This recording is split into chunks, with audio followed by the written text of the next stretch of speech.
what decisions are really district decisions, and what decisions we're making at the state, but then the autonomy and the local control that you all have at the individual district level.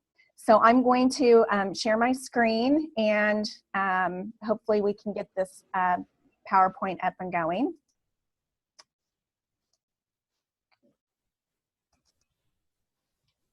So let me see here.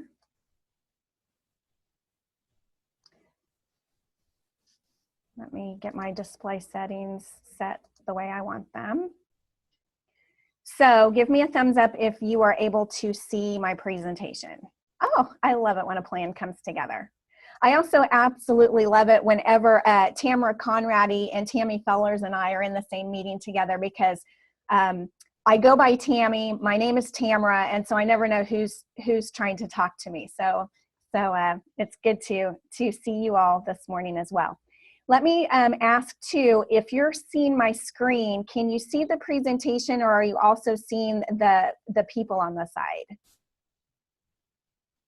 Because I can minimize or go like that. So it's super quiet because I know you're all muted, but if at any time you need to jump in and ask me a question or let me know that things are not maybe working the way they should be, please don't hesitate to do so.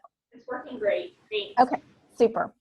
All right, so today I just wanted to talk with you a little bit about kindergarten screening versus a kindergarten snapshot. And I'm really glad that you invited me to talk about this today, because we're trying to roll out consistent information through our listservs and through webinars, but I still am, I'm sure, continue to field questions where there seem to be some misunderstandings. So again, I really, really appreciate this opportunity today. So just to kind of frame where we're starting and why, and I'm sure that you all have seen this, 50 times, but I just wanted to remind you that the reason we are working diligently on kindergarten readiness is within the context and frame of this definition of the successful Kansas high school graduate, and how that graduate has the academic preparation, cognitive preparation, technical skills, employability skills, and civic engagement to be successful in post-secondary education, in the attainment of an industry recognized certification, or in the workforce without the need for remediation. And see, that really is, that is our pie in the sky goal. We want every high school graduate to attain these things and be ready for the workforce. And so part of that vision for Kansas are these 5 state outcomes. And kindergarten readiness is at the top of the list. And I think that the reason is because we really are making a concentrated effort to make sure that all of these things start either day 1 of kindergarten or even earlier, in as far as early learning programs and community resources. And so we have different work groups and teams working on every one of these outcomes across our Division of Learning Services and at KSDE. And I'm the one who is overseeing this effort for kindergarten readiness. So I am not going to play this video for you. I hope that you have all seen it a dozen times already. And if you have not, you can access this video from our commissioner, Dr. Randy Watson, from his webpage on the KSDE website. You can also go to YouTube and download small videos on all of those outcomes that were on that previous slide. These videos are a really good way to introduce these concepts to your staff, to your parents, even to yourself. And so, so this particular recording was made, maybe not quite a year ago, but it was really the direction that I had from our commissioner to move this work forward. And in his, in this video, he talks about having consistent data across our state so that we can make some policy decisions and funding decisions at the state level but then also finding a tool that would have a rich variety of resources and reports to be used at the local level. So when we first started some of this work with a kindergarten readiness work group back in right about a year ago in February, we went through a process of looking at a variety of things. We were charged with finding a screener, and I'm going to use that in kind of quotation marks, finding a screener and piloting it by this fall of 2017. And so the work that this work group did was look at all kinds of options. The first thing they did was they surveyed 15 or 20 districts across the state, small districts, medium-sized districts, the largest of large districts, to say, what are you currently using as a kindergarten readiness screener? What do you use, for kindergarten roundup in the spring? What do you use when the little people show up in the fall? And what we found from that small sampling was that it was really all over the board. There were not two districts that were doing the same thing. Many of them were not doing anything at all as far as any kind of data before really the first 9 weeks of kindergarten. Some had checklists that they had made independently. Some of the bigger districts, what was really amazing is some of the bigger districts said, well, we don't even use the same thing across all of our buildings in our district. We don't know what the kindergarten teachers are using. So our thoughts and hopes of being able to find or implement something that the majority were already using was not going to work. So then we looked at what other states were doing. We looked at Washington State, we looked at Virginia, we looked at North Carolina. We looked at South Dakota, and some of those states, what you may not know at the district level is that at the state level, we collaborate with other state agencies. And the state agencies that are always on the cutting edge are Washington State, North Carolina, Virginia. And then we collaborate closely with South Dakota because their demographics are very much the same as the Kansas demographics, and they also collaborate closely. So we went to some of our go-to states to say, what are you doing? How are you doing it? And again, that was even all over the board. Some states have a very, very comprehensive kindergarten entry assessment. And that was not a direction that our work group even wanted to go because we know that in those first 2 to 3 weeks of kindergarten teachers do not have time to pull little people aside one-on-one and do a very comprehensive assessment. Not only that, but we also did not want to go in the direction of having what would maybe be misinterpreted as a state assessment for kindergarten. That is just not anywhere near the direction that we wanted to go. What our direction was and what this work group decided was what we need is just a snapshot of where kids are when they come to kindergarten. So here is our kindergarten readiness work group.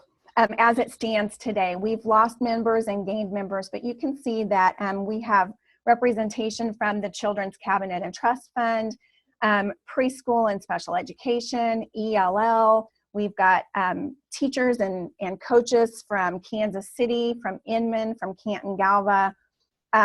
We have service centers represented. We have TASN and Kansas MTSS. So we really, this work group is kind of the lean and mean work group. We've got representation from Head Start and DCF as well. And so this group really started meeting last February and has met every single month and sometimes twice a month and via webinar to research all of these possibilities, to vet the ideas, and then this group is the group that proposed that Kansas pilot the ages and stages questionnaires. So these ideas that this work group came up with, the key ideas before they even chose the ages and stages was that we wanted it to be a snapshot of where children are upon entry to kindergarten. We wanted it to include communication, language and literacy, problem solving, which is emergent math, large and small motor skills, self-help skills, and those social emotional areas of development. One of the big things that we're seeing across the state, and especially in districts that are new to implementing full-day kindergarten, is that the behaviors that teachers are seeing here in the last, even 5 years, 3 years, the behaviors of these little people coming into school are just off the wall. And kindergarten students, our statewide data that we are able to collect shows that kindergarten students are more likely to be suspended and have out-of-school suspensions. They have chronic absenteeism problems, chronic tardies. And so, we didn't feel like we could really talk about kindergarten readiness without including that social emotional piece. And that also aligns with the board outcome of social emotional readiness. And then the other key idea is that families and caregivers should be engaged in the process of gathering that information about their child. So those first, few weeks of kindergarten is the prime time, or even before kindergarten starts, is the prime time for teachers to meet with families and to really have in-depth conversations about where the child is in all of these areas. So those were the key ideas. And so then we chose this ASQ3 and ASQ-SE. So the difference between a snapshot and a test is really that the ASQ3 and SE, they look at developmental milestones. It provides a snapshot. It is brief to administer, and it is largely observational in nature. And when I say brief to administer, there are 2 questionnaires. The ASQ3, Ages and Stages Questionnaire 3, is more of the cognitive piece, and it is exactly that. It is a questionnaire. Some parents would be able to complete it independently. Some parents would need some support. Some parents might need translation, but it's an opportunity for teachers to talk with parents in a guided way and to go through these questions to say, does your child do this? Can your child do that? And then there's a rating where it's like always, sometimes, or not yet. We really liked that wording of not yet because children develop at different rates. And so the language is very parent friendly. So it takes about 20 minutes to go through the ASQ3, and then it takes about 20 minutes to go through the ASQ-SE2, which is the social emotional. Asks questions about self-regulation, asks questions about behaviors that parents see at home. And so when you're comparing it to a comprehensive assessment or test, 20 minutes for one form and 20 minutes for the other form is really pretty minimal. And like I said, some parents couldn't just click through it and answer those questions electronically, and others just might need a little bit more support. So one of the things that, and I'm kind of talking in a strange order here today, but it seems to be flowing better. One of the things about this kindergarten entry snapshot is that this data, we want you to think of it as a hinge. And in fact, we're not even using the word screener as of last Wednesday, a week ago, because one of the things that our work group came together and recommended that I take to our commissioner is to stop calling it a screener, because we can't seem to get people to understand that it is not to screen kids out of kindergarten, and it is not to keep kids from engaging in learning on time. And so but it really is just a snapshot to inform teachers of where children were prior to coming to kindergarten. And then at the local level, having teachers have some data from the very beginning to help inform effective classroom practices. So for instance, one way that this data might be used would be if a kindergarten teacher saw on a report that several of her little kiddos were maybe behind benchmark socially, emotionally, that should cue an experienced teacher to think, okay, there are going to probably be some behavior issues. These children are not going to know how to share and take turns. They are not going to know how to express their feelings. So what am I going to do within this first month of school to teach those behaviors and to practice those social emotional skills to set the stage for a calm and nurturing kindergarten environment? That would just be one way that teachers might use this data locally. But we really want to be specific that this is not to keep 5-year-olds out of kindergarten. And we can see how that's blinking, because that's super important. But this is why, and we're saying arrive at 5 in Kansas because the only criteria for entering kindergarten in Kansas is to be 5 by August the 31st. Now, I can talk individual cases with people and say, oh, my little sweetheart, we held him back and he's doing just fine. And, and there might be a few anecdotal cases where that's okay, but actually there is no evidence, no research from the past 15 years to support holding children out of kindergarten. Not one shred of evidence that says that improves, that is a good thing for that child. What you will find is that there may be short-term benefits. They might do a little bit better on an Ames web screener, maybe. They might, have a little stronger experience in first grade, but the evidence really shows long-term that children who are held out of kindergarten are more likely to drop out of high school. They're more likely to have attendance issues and chronic absenteeism, and they are much, much more likely to not be successful in any type of post-secondary training, certification, or college. So, we really want to emphasize that. And of course, those things are parent decisions, but from a state perspective, we want to encourage arrive at 5. And we also want to remind everyone that a place in kindergarten at 5 is the child's civil right. If the parent wants the child to go, the child is 5, legally they can attend kindergarten. It's their right to have a place in the classroom. And then also research shows nationally that children from low socioeconomic groups, minority subgroups, and those who have special needs are more likely to be held out of kindergarten with no other learning opportunities.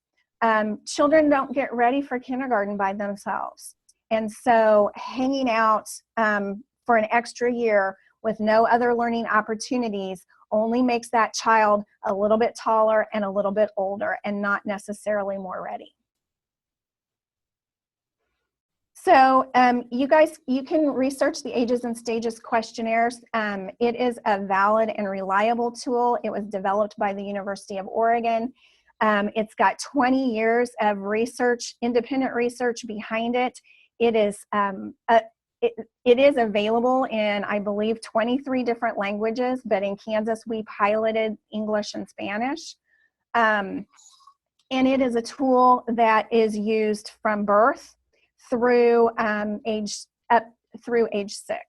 So previously the ASQ3 was only available through age 5, but the University of Oregon was developing a tool for 6-year-olds, and we were able to pilot that as well. So we piloted the ASQ, and then we also piloted the form for the University of Oregon. So that's been a really, really good partnership with them.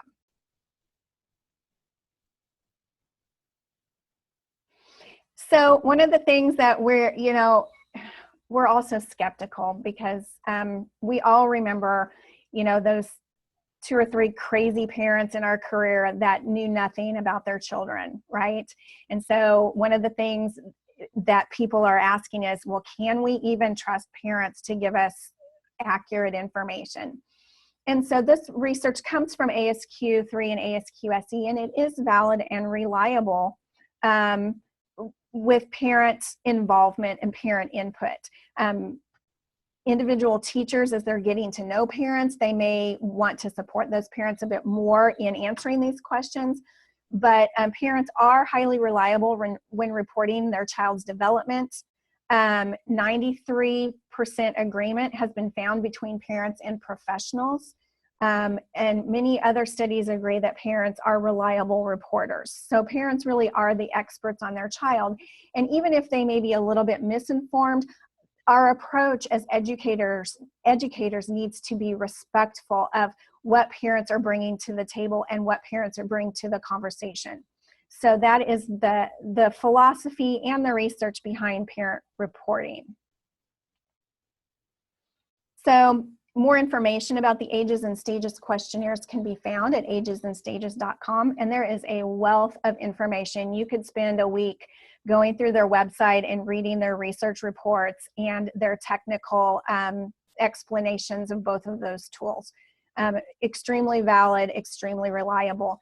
This is not something that 4 of us at KSDE made up and rolled out. We really, really wanted to be cognizant to have a truly valid and reliable tool. So the pilot took place this fall. We had 189 teachers in 62 schools administer the Ages and Stages 3 and the ASQ-SE to their incoming kindergarten students. The pilot included 2,222 students and 2,641 caregivers or parents. So we were very excited to be able to roll out such a large pilot. When I say pilot, though, the purpose of this pilot was to give teachers the opportunity to try out the forms, engage parents, try out the online tools, evaluate the kinds of questions that are asked on these questionnaires. But what we didn't do is we didn't put the pressure on our pilot sites to get it all done within the first 4 to 6 weeks of school. We just could not roll out the training necessary to be able to have a tight time frame like that. And so these particular schools were given the entire first semester to do just those things, to try it out, to see how they felt about it, to use the online pieces and the data. And so at this point, all of the student data is in, and those pilot sites are learning the kinds of reports that they can pull down locally to use and to analyze. And in fact, some of them have already pulled down those reports and are already sharing those results across their district and with their boards. So the teacher survey results, we surveyed all of the teachers that used this tool, and from the survey, you can see that 91.4% agreed that the items focus on key kindergarten skills. 88.41% agreed that the items are culturally appropriate for a variety of groups, subgroups, and families. And then in the open-ended part of those surveys, respondents noted a variety of creative ways that they used to engage parents in the process and get a very, very good return rate. So the survey that we sent, we created the survey questions in collaboration with the University of Oregon, and it was quite a lengthy survey. But these are just some of the highlights. We will be sharing additional survey results and comments with our State Board of Education in March, and after that meeting, I'll be able to share some more data statewide regarding these results. So one of the things, I really can't comment too much on the student data, but at the state level, we were able to use what's called a hub, where we could see aggregate non-identifiable data on all of these results, and we could sort that data by school and by district. So that was really helpful for us to be able to play with, you know, what data are we able to see at the state level, and then the richness of the reports and the data that are available at the local level is really, I think, a bonus to using a system such as this. So the other piece of that is, you know, of all of the areas that ASQ and ASQ3 measured, you know, the communication, small motor, gross motor, problem solving, social emotional, just from this pilot, when we pulled that data, it was so interesting, and I can't wait to have common data across our state so that we can really use it to look at different things. But of just the pilot sites, the area that was the lowest across the board was in the area of problem solving, and those are emergent math skills. So I thought that was really interesting because, you know, we hear about social emotional issues, we hear about language issues or vocabulary, but from this little sample of students from across our state, problem solving and those emergent math skills overall was what was the lowest. So so more to come, I'm sure, as we collect more data and really build a baseline and use that to inform our practices across the state. So before we talk about local decisions, is there anything from this beginning part that you want to ask about?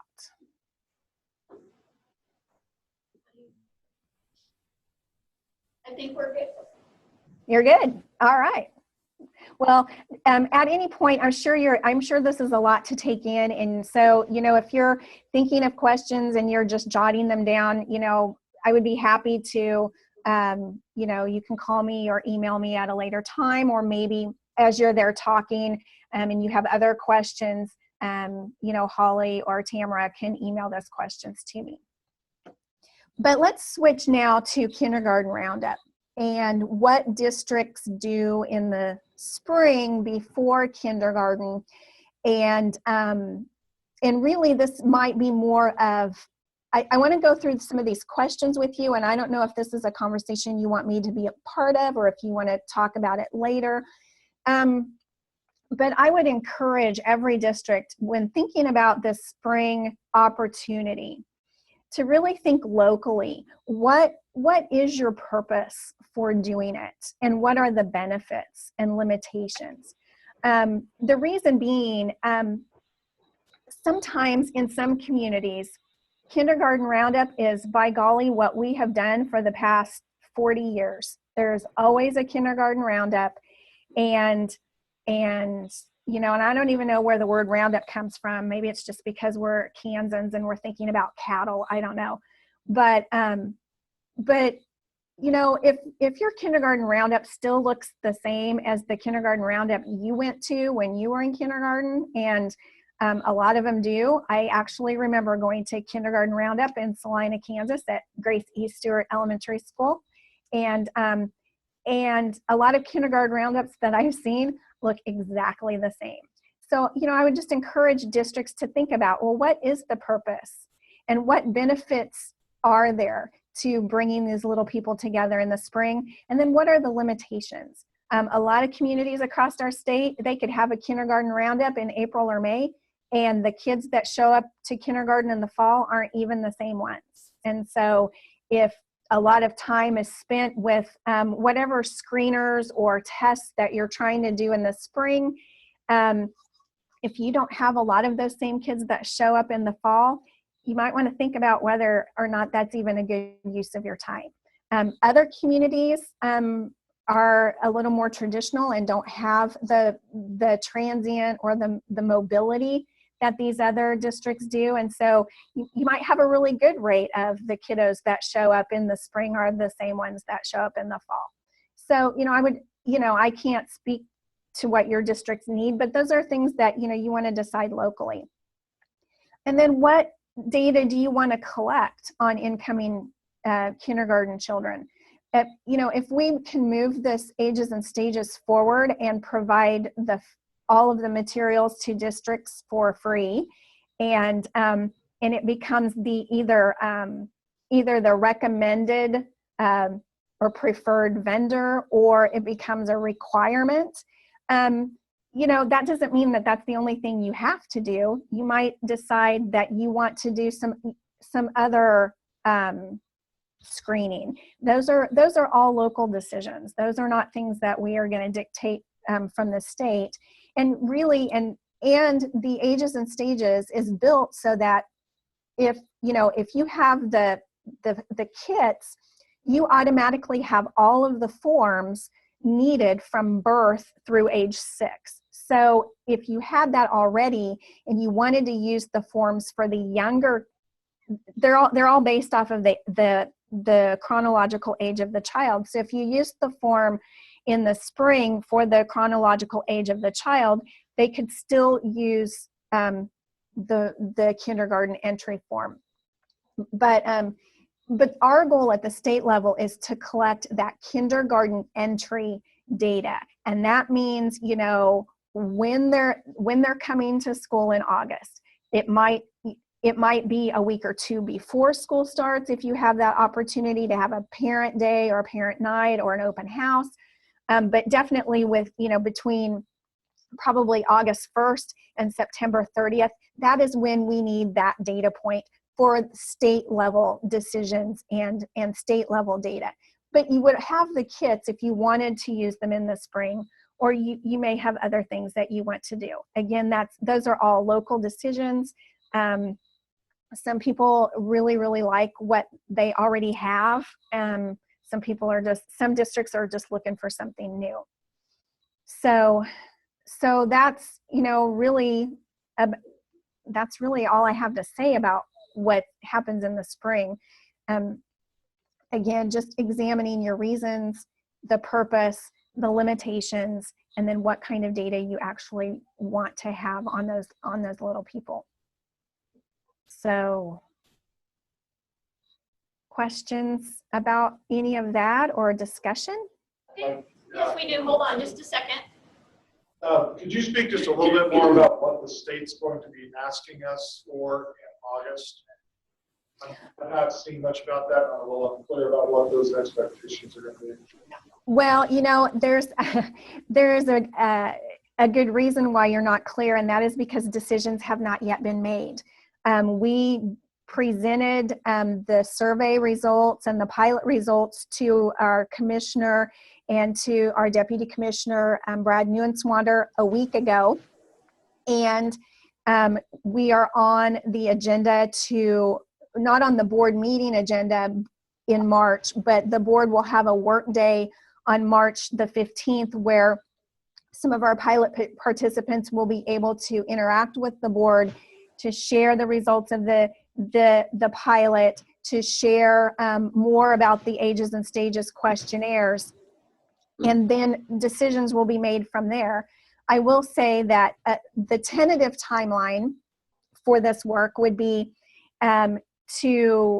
we're still going to need to put out a request for a proposal to see if there are other vendors out there that can provide a similar tool at a lower price. We have to go through that process of comparing bids and making decisions that are fiscally responsible. From that point, once a vendor is chosen, and if it is the Brooks Publishing and the Ages and Stages questionnaires, then the timeline would look like we would use the summer to order all of the materials and get them shipped to every elementary school in Kansas. We would use the fall of 2017 to do a trainer of trainers, where districts would send a trainer, a coach, an experienced kindergarten teacher to regional trainings to learn about the ASQ, to learn how to administer it, to learn how to engage parents appropriately, and some of those data pieces. and we would send those trainers back to their districts. And then in the spring, have more training on the use of the reports. Essentially what we would do is give everybody the opportunity, give everyone 2017 and 2018 the opportunity to use the forms, get to know the online features, engage parents without the pressure of having to do it, right, to have it in place, already, because everybody's going to need an opportunity to get to know it. And then the goal then being that the statewide data collection would begin in the fall of let me get my years straight here. Okay, that statewide data collection wouldn't begin until the fall of 2018. But this is still all in flux because we need to, we need to inform our Board of Education. We're writing grants like crazy to try to find the money to provide it to every school in the state at no cost. So those are the kinds of the two directions. If we can find a grant to provide all of that at no cost, then we can go one direction. If we can't find the money to do that, then KSDE has not been in the habit of having unfunded mandates. So then we would have to go with a preferred vendor and a state discount route where it would be preferred that districts and schools would use this tool, but we couldn't really require it unless we can pay for it.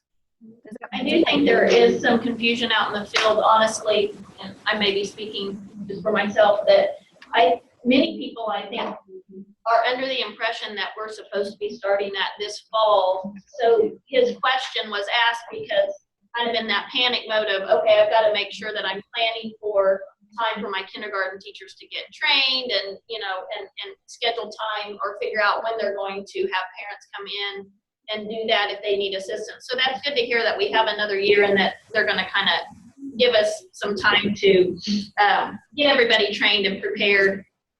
Not rush so quick. And, I think that some of that confusion stems from the fact that when you're looking at your KESA needs assessments and you're looking at, as that training is rolling out through that KESA process, there are questions embedded in there about what districts are doing for kindergarten readiness, including what they're using for a screener. But I hope that you'll help me spread the word that this is just really baseline. And if districts said, we're not doing anything right now for kindergarten readiness and we don't know what to do, that is a perfectly okay and normal place to start. But I think that when districts are asked to answer questions, if they don't have something in place, they're trying to force things in place. And I understand that, but really we just have to spread the word that it's okay to not have anything in place yet, because we as a State Department of Education haven't provided you with what you need to start it. So help me spread that word, because I have been fielding some really interesting calls about, well, the scariest one was in November, mid-November, a district in the northeast part of the state. So I'm pretty sure I won't offend anyone on this call with this. But they called me in mid-November, said they were wanting to, they're worried about kindergarten readiness because of this KESA training. So they're going to start a preschool in January. They don't have a teacher. They don't have a curriculum. They don't have, they have an old kindergarten classroom with some hand-me-down materials. And they want to start a preschool in January, and they want me to help them. And I had to just say, let's be a little more thoughtful about the quality of what you want to build here, instead of, throwing a preschool class together with hand-me-down kindergarten materials. So really, just trying to calm everybody from these knee-jerk reactions, because because until we're ready to have these conversations about what is high quality early learning, what is high quality kindergarten, and what kinds of curriculum and instructional decisions need to be made, and how prepared are districts to implement developmentally appropriate practices in order to influence this kindergarten readiness. The kindergarten readiness is really a moonshot, and I'm going to back up to my, I don't know if you can still see my PowerPoint, but I'm going to back up to something that I wanted to share that I didn't.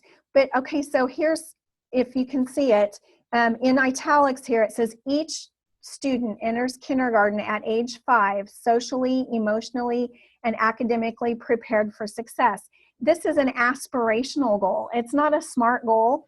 It's not a dumb goal either, but it's aspirational in that we're not going to get there next year, and we're not going to get there 3 years from now. But if we start really building, really planting seeds in high quality soil, we'll be able to grow this over the next 10 to 15 years.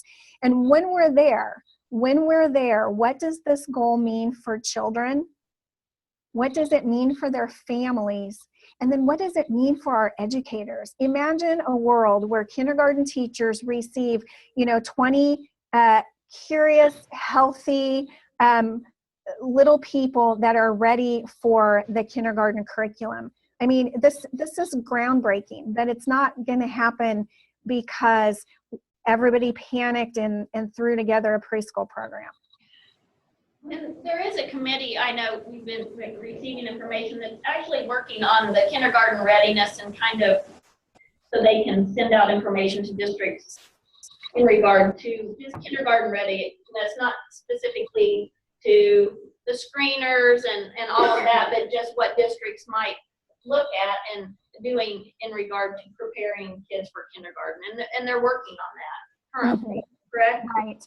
And we do have, we also have a work group going on our behalf, who is working really hard to design a Kansas guide for full day kindergarten that will be pretty comprehensive. And so they're working really hard on that. They're supposed to submit a draft to me by the 1st of March.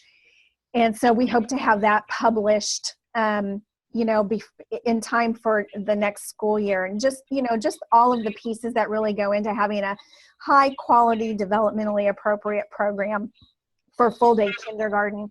And then we're also working on high quality early learning programs, and what are the pieces that local districts could put in place to make sure that their program is aligned to the Kansas early learning standards, but that it's developmentally appropriate. It's not just first grade for extra short 4-year-olds. So there is a lot of really good work going on. The other thing too is that I also work with a group here called the Kansas Professional Learning Team, KPLT. And so when they come together later this month, and Tamara Conradi is part of that group, when they come together later this month, they're going to help me with messaging for districts, for teachers, for parents, all of this information that I'm just kind of regurgitating to you. We hope to have some, flyers, presentations, and fact sheets that really are a little more succinct than what I'm giving to you today. Anybody else? Yes, this is Shannon. Okay, I think we're good. Thank you so much for your time this morning. It was very good information, and I think some of our confusion was clarified. Okay, well, shoot me questions. My email is tmitchell@ksde.org, and I answer emails easier than phone calls, but I also have, my direct number is 785-296-7929, and anytime you have questions, I would much rather talk to you than have people be worried or panicked or have the wrong information. So thank you for your time. I look forward to hearing from you. Tammy, this is Tamara Conradi. I just wanted to get your permission. If we are recording this, if we have our tech guy just clip this part of the meeting, and we'll send it out. So if they want to share it with anyone in their staff or community, we have your permission. Definitely. And in fact, I would love to have the recording of it as well, because I can put it on my website too. Perfect. Okay. Thank you so much. All right. Thanks. Have a good day.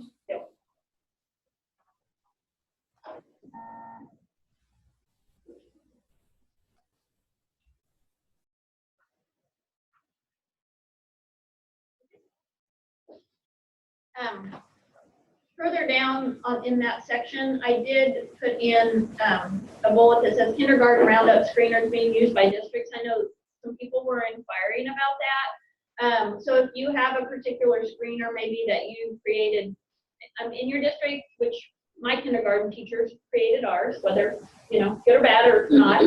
Some of you use some that are through vendors that you purchase.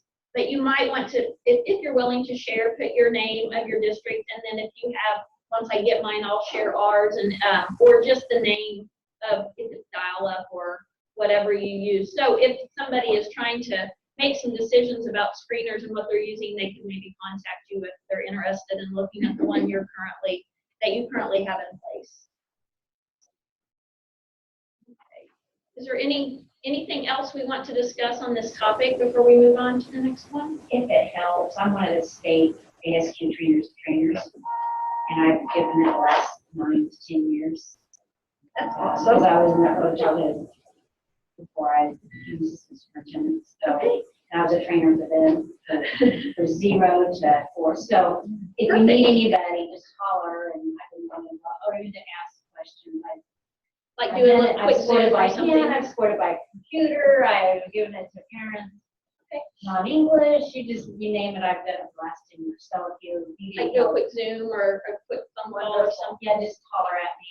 And I did go over and do feelers for them this year because they piloted and they piloted both. So our kindergarten teams got together and we just did the one training. Thank If you. you need anything, just holler. I'd be more than willing to help out. And it is a nice, it is good. And we're using the data already. I attended the fall curriculum KSE conference, and Ms. Gal was there, and then a few others. So I get a lot of kindergarten readiness stuff, and this is something kind of somewhat new to our district. The readiness program in the spring around that. So it was an area that we really wanted to look at for this year. So I pulled the kindergarten teachers, the preschool teacher, and myself for a day, and pulled all the resources she was talking about into Google Docs, and then we went through those to get their mind changed a little bit from academic to testing them where they're at in April according to their age, and how that's different from a screener in the fall, totally different skills.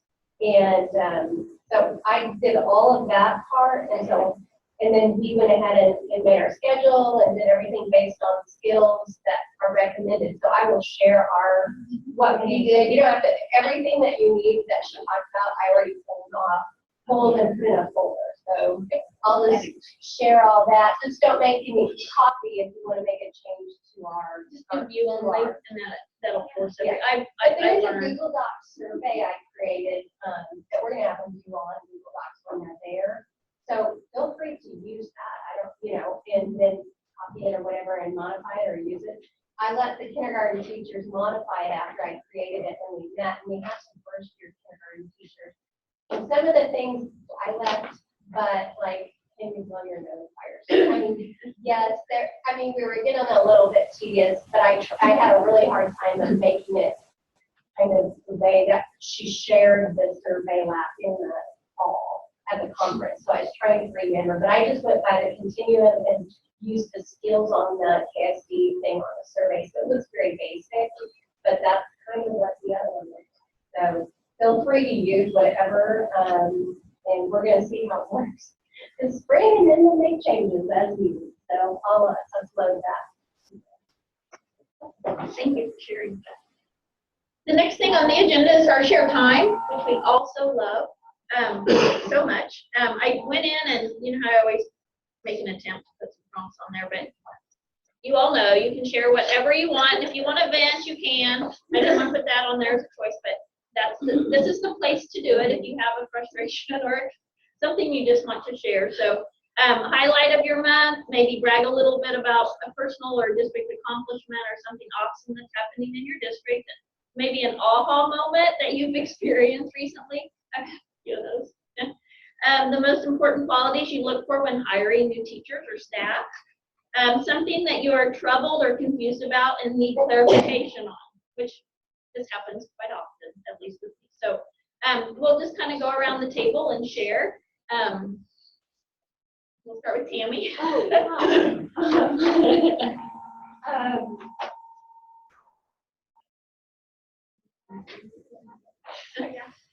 We can come back to you if you would like. Sorry, we put you on the spot, but we will come back.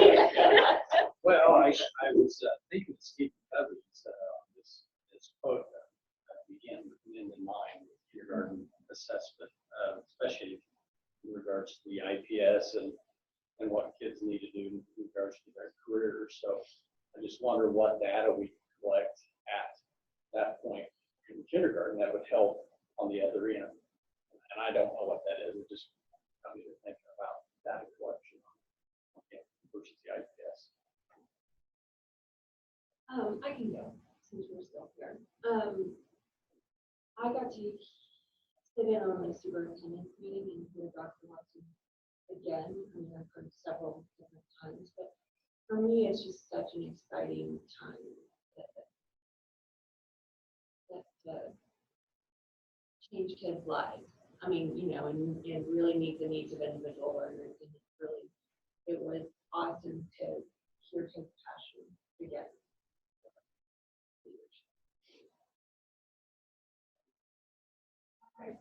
Well, one thing that I think, well, I like the idea of the SQ, doing the SQ3, because so many of the parents already, those kindergarten parents have seen it over and over at wellness check.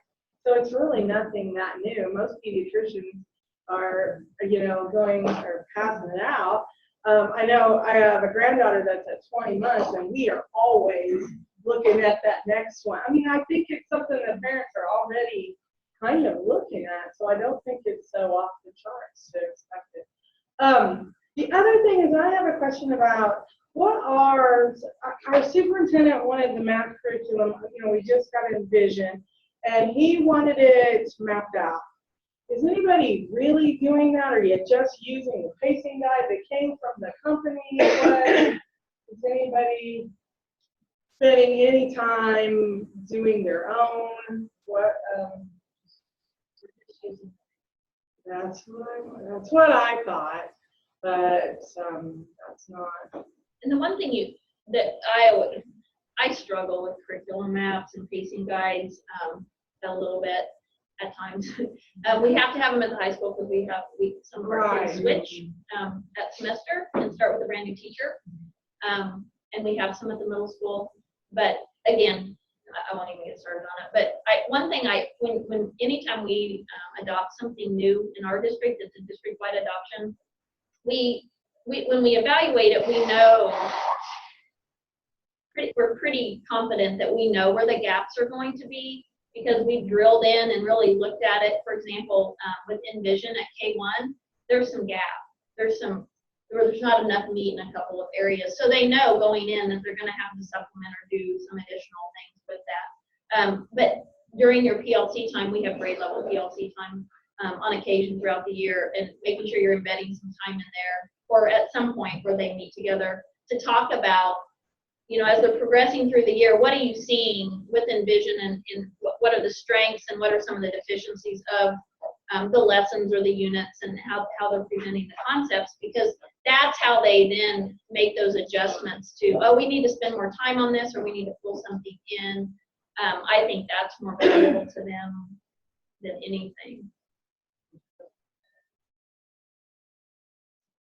Is it helpful? I'm assuming it has some formative assessments that come with It does. Yeah. So, I mean, Okay. it sounds like you, I was maybe a just- little struggle of this pressure to map it and. Well, you're not because I sure. think they're gonna get that done, and then they were supposed to work on, because I'm not the math teacher, I didn't actually have to do the math.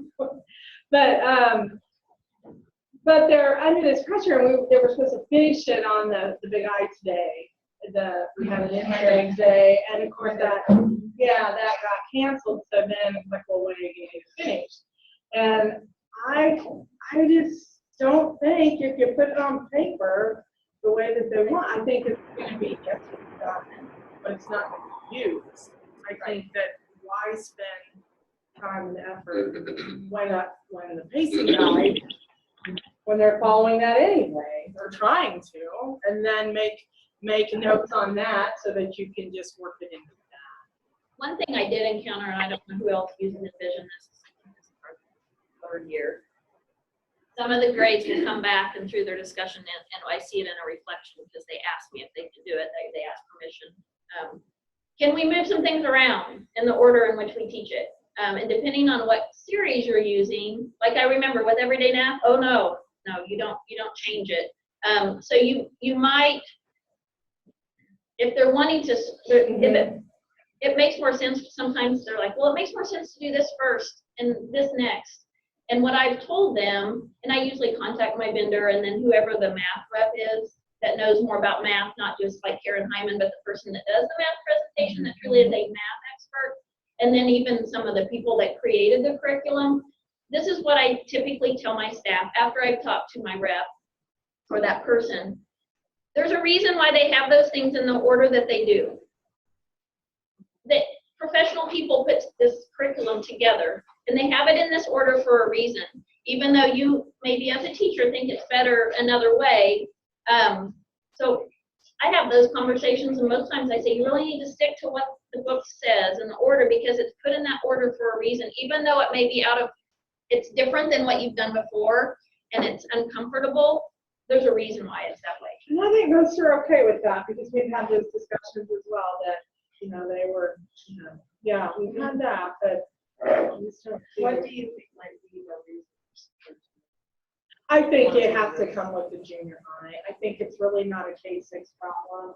I think it was just, we're gonna make all the math teachers, I think that's what I really think it was. And I've tried to angle Because they up. weren't together? Yeah, they weren't, and had such turnover. And the point being, my point was that as a K-6 teacher, you're not just teaching math all day. You have so many other curriculums that you cannot expect them to get those done. It's just too much. So do your teachers give honest assessments and have dialogue about the data? We do, but we only have one teacher per grade, so we do. Oh, yeah. Okay. Yeah. USC takes on. We do, yeah, it looks a lot different. But we do, collectively, yeah, we work it, but, I just think that we've got that, I think we're fine, and our pacing is fine, but I it would was a go different. in your intuition and really ask those questions because now, more than ever, is an opportunity to put our efforts where it matters the most. And that is what I'm Relationships, arguing. and that's what looking at the data and how each child is doing and ongoing learning and support for those kids. So I think the busy, It is busy work, I think it's busy. now is a time to cut it. Yeah, I agree. And it's okay, so just ask the questions and really continue to share your heart and your intuition about it. Are your teachers using any type of mapping, like for their lesson plans, or using common curriculum? So the teachers are doing their lesson plans, and as they're doing that, they're documenting when they're doing They this, are, and and so then I said, and then I said at the end of the year, we'll have where it's at and where you need to, we did, and we have. So I think I'm anxious to hear next month. yeah. This was my first year working with the name assessment people, and we switched out on Tuesday, and they came in and it went really smoothly. Our fourth grade teachers did a great job with it. The parents, special ed teacher, and it turned out to be a really good experience. I think it's a new experience. my voice is terrible. I'm sitting and listening to this kindergarten readiness. It was interesting to me from a different perspective, from the perspective of a parent. I currently, my child care provider has a kindergartner who all of a sudden, out of nowhere, is on sick. Teacher, was sent out some really impressive messages, some really interesting paperwork. She's come to me as a teacher and said, there's this normal of this fight. I watch her as a experienced child care provider, 15 years. She knows what she's doing for early childhood development, crying because she has not sent her child to school. And it's coming home, people are ready, and sure, this.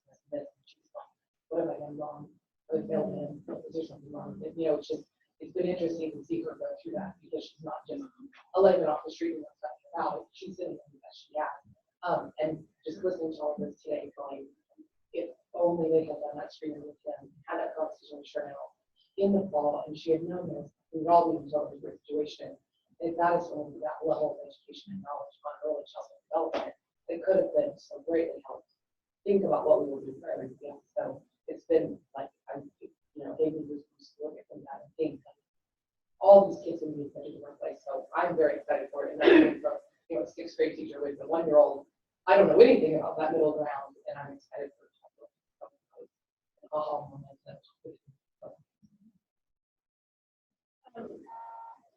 I just want to know who's in what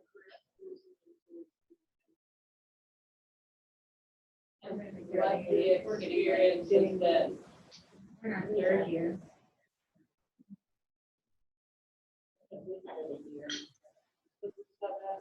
I know Jody Grover said this is horrible. It is hard. But after you get over that, And I think that's what it's been 3 years ago now, I think he's forgotten. my children. Yeah. Now they're all rolling and It's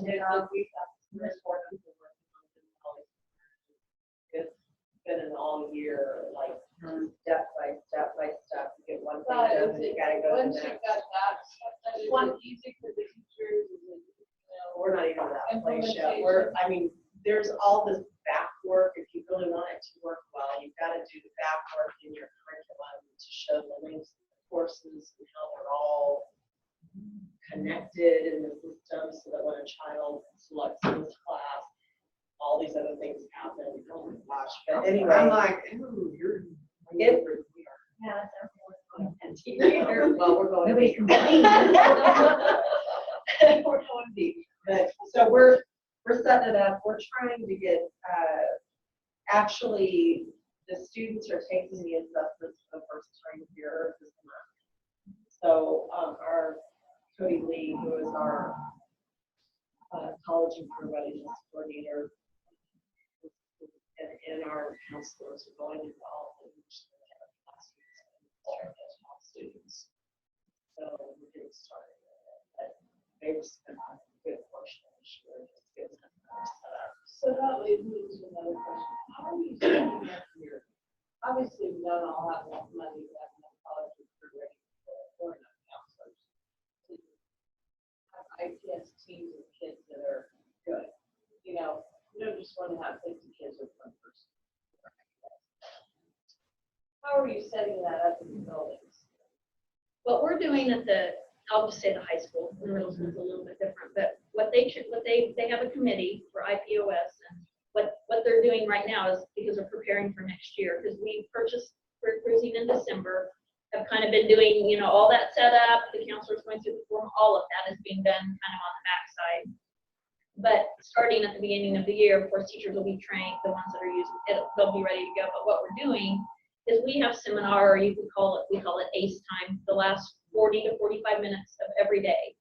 So the way it is currently set up is every teacher has, say, 20, however many kids, they distribute them out Monday through Friday, and this is currently, and they can go and do different things on different days, and it's all organized. What they're going to do next year is they're going to assign each teacher either freshmen, sophomore, juniors, or seniors, because the activities are different in career cruising.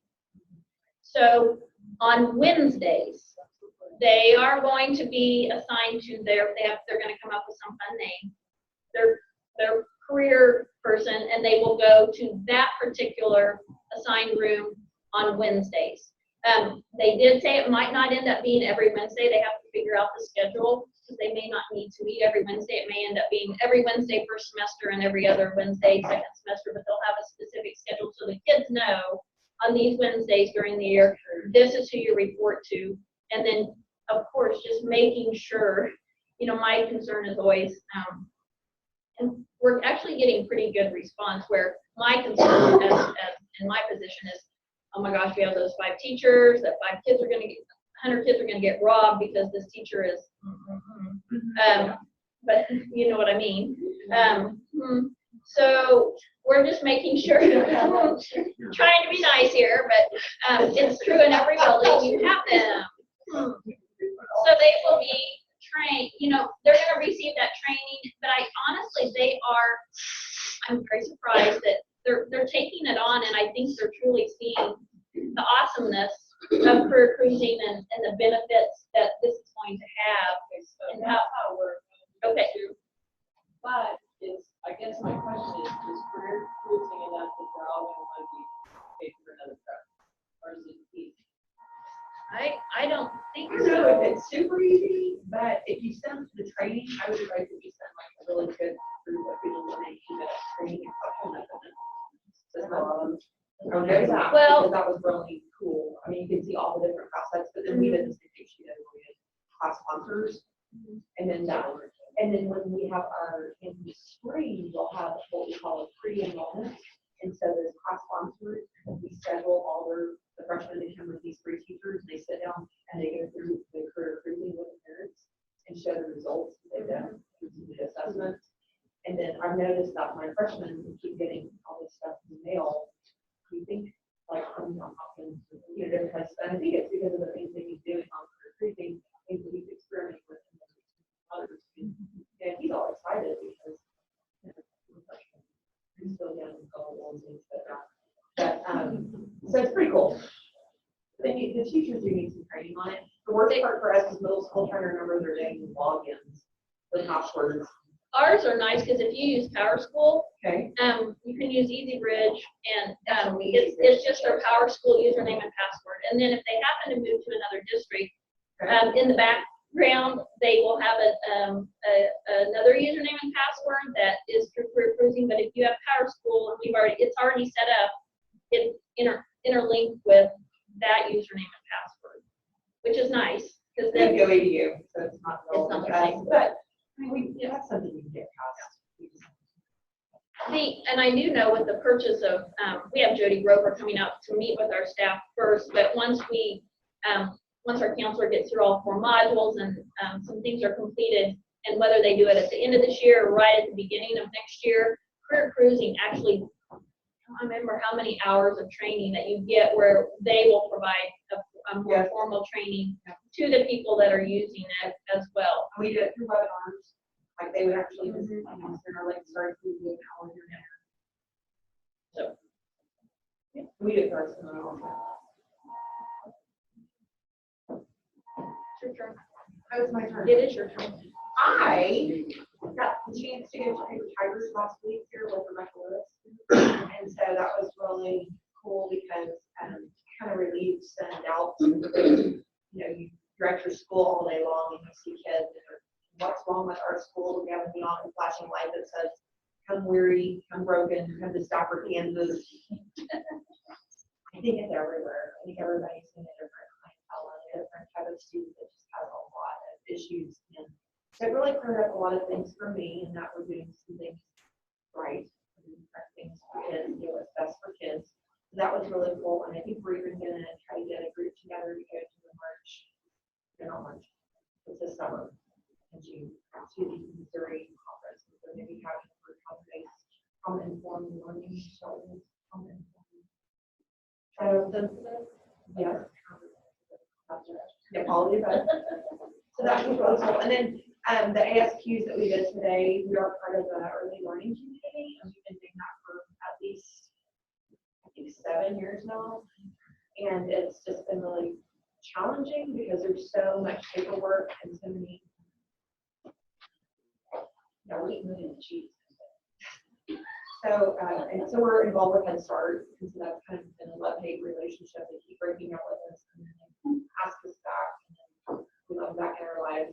But it's in the long run, it's really been a good thing, and so we're kind of ahead of the curve on SQs and some things that we've been doing. And so that was good news. Good things happen in this country. Highlight and brag, I guess, all at the same time. And I think we visited a little bit about this, but we are one of the districts that applied for the Kansas Leadership Center trainings and received that so that 40 of our staff can go through, we have 40 slots with Kansas Leadership Center, and we started those. The 10-day started last week, so we had our first 4-day session. Absolutely fabulous. So I would highly recommend that. And I went first. Just a couple of us are doing the 10-day, and then we're going as building teams to the 2.5-day. We just can't afford to have them out of building for more than that. So I'm very anxious. Our first 2 teams go. First team goes next week, and then after that, there's another team going in March, and we have to keep going. So we're very excited. Wonderful experience. Highly recommend that to anybody. Thinking about a culture of creating leaders, but a lot of self reflection and self reflection as a leader, and asking the question, which I think will filter all the way throughout our system and change the culture of our community. And I'm very excited about that. I don't know if it's a ha-ha moment, but I do want to share going back to the ASQ, since kind of a theme going on there. She mentioned that you'll have teachers and principals or whatever that'll say, we can't trust parents to actually do the questionnaire and trust the data that we get back. And I'd like to say to that, we are always preaching that parents are the first educators. And when we have an opportunity to really allow them to be the first educator and have a voice, then we say we don't trust you at a kindergarten, pre-K level. That's ridiculous. That is a collaborative assessment. You can look at it and and you're going to have, what do they say, 3 out of 100 that'll either have 2 Rosie classes and their kids are superstars that we are not, or you're going to have those that are overcritical that think your kids can't do anything and we can. You're going to have those, and you're going to figure those out. Remember, the ASQ is one piece of data and information, also up to observing the kid in the classroom. But it is your chance to build that partnership with that parent right out of the gate, and I highly recommend you respect what that parent puts on that paper, because we're always preaching that this allows us to actually really make them partners from the very, very beginning, and to listen to our parents and know that they can acknowledge that they know their kids and create that relationship right out of the gate. So it really frustrates me, as you can tell. I'm a little passionate about it when kids teach say, "Well, we can't. The parent's going to get it." How reliable is that? This assessment's been around a long time, coast to coast. You can't tell me parents are all that different coast to coast for that many years that they have. That's not, it's already factored in. So just give you a little information. Teachers think they know the way all children should be raised, Mm-hmm. and they aren't very, sometimes not very sympathetic or understanding of how a parent wants to raise their child. Just because you don't think their child should be doing that, you're not their parent and you haven't raised them. I think that Rebecca Lewis keeps Yeah. her. And I'm like, you're not in charge 24 hours a day. You're in charge when you're here. And you need to make these healthy relationships with parents and how they want to raise their own children. Rebecca was the reason why I didn't talk to me. Really? She came and did a poverty simulation for our county this week.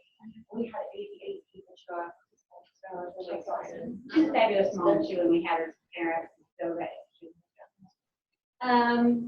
Anyway, and the thing that's troubling me right now is, I've been in the early childhood before, and that's lovely.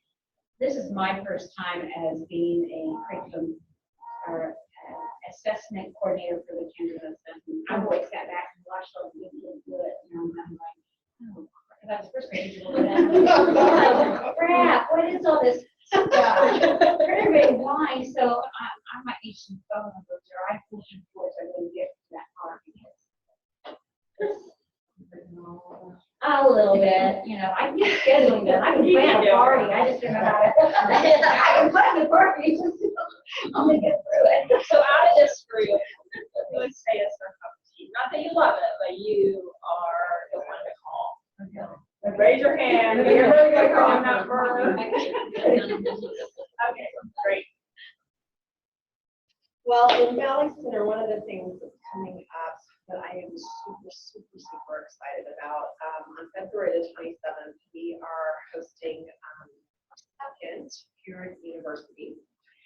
And we sent out a survey, golly, back in December, and just kind of tacked on a couple questions to a survey that was going on about something else to find out what parents would be most interested in attending a session on, or kind of big picture topics. And we gave them choices, you know, kind of umbrella.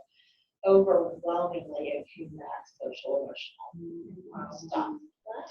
And so we went, okay. So we put together this evening, we're going to serve dinner, and we've got childcare set up, and we have 8 different sessions that'll run twice. So parents can choose to go to 2 different sessions, and some of the topics, helping your child cope with stress, ADHD and executive functioning, suicide prevention, parenting with love and logic, building self-awareness, how you can teach your child to think about thinking, zones of regulation, and socially. And I have gotten so many phone calls.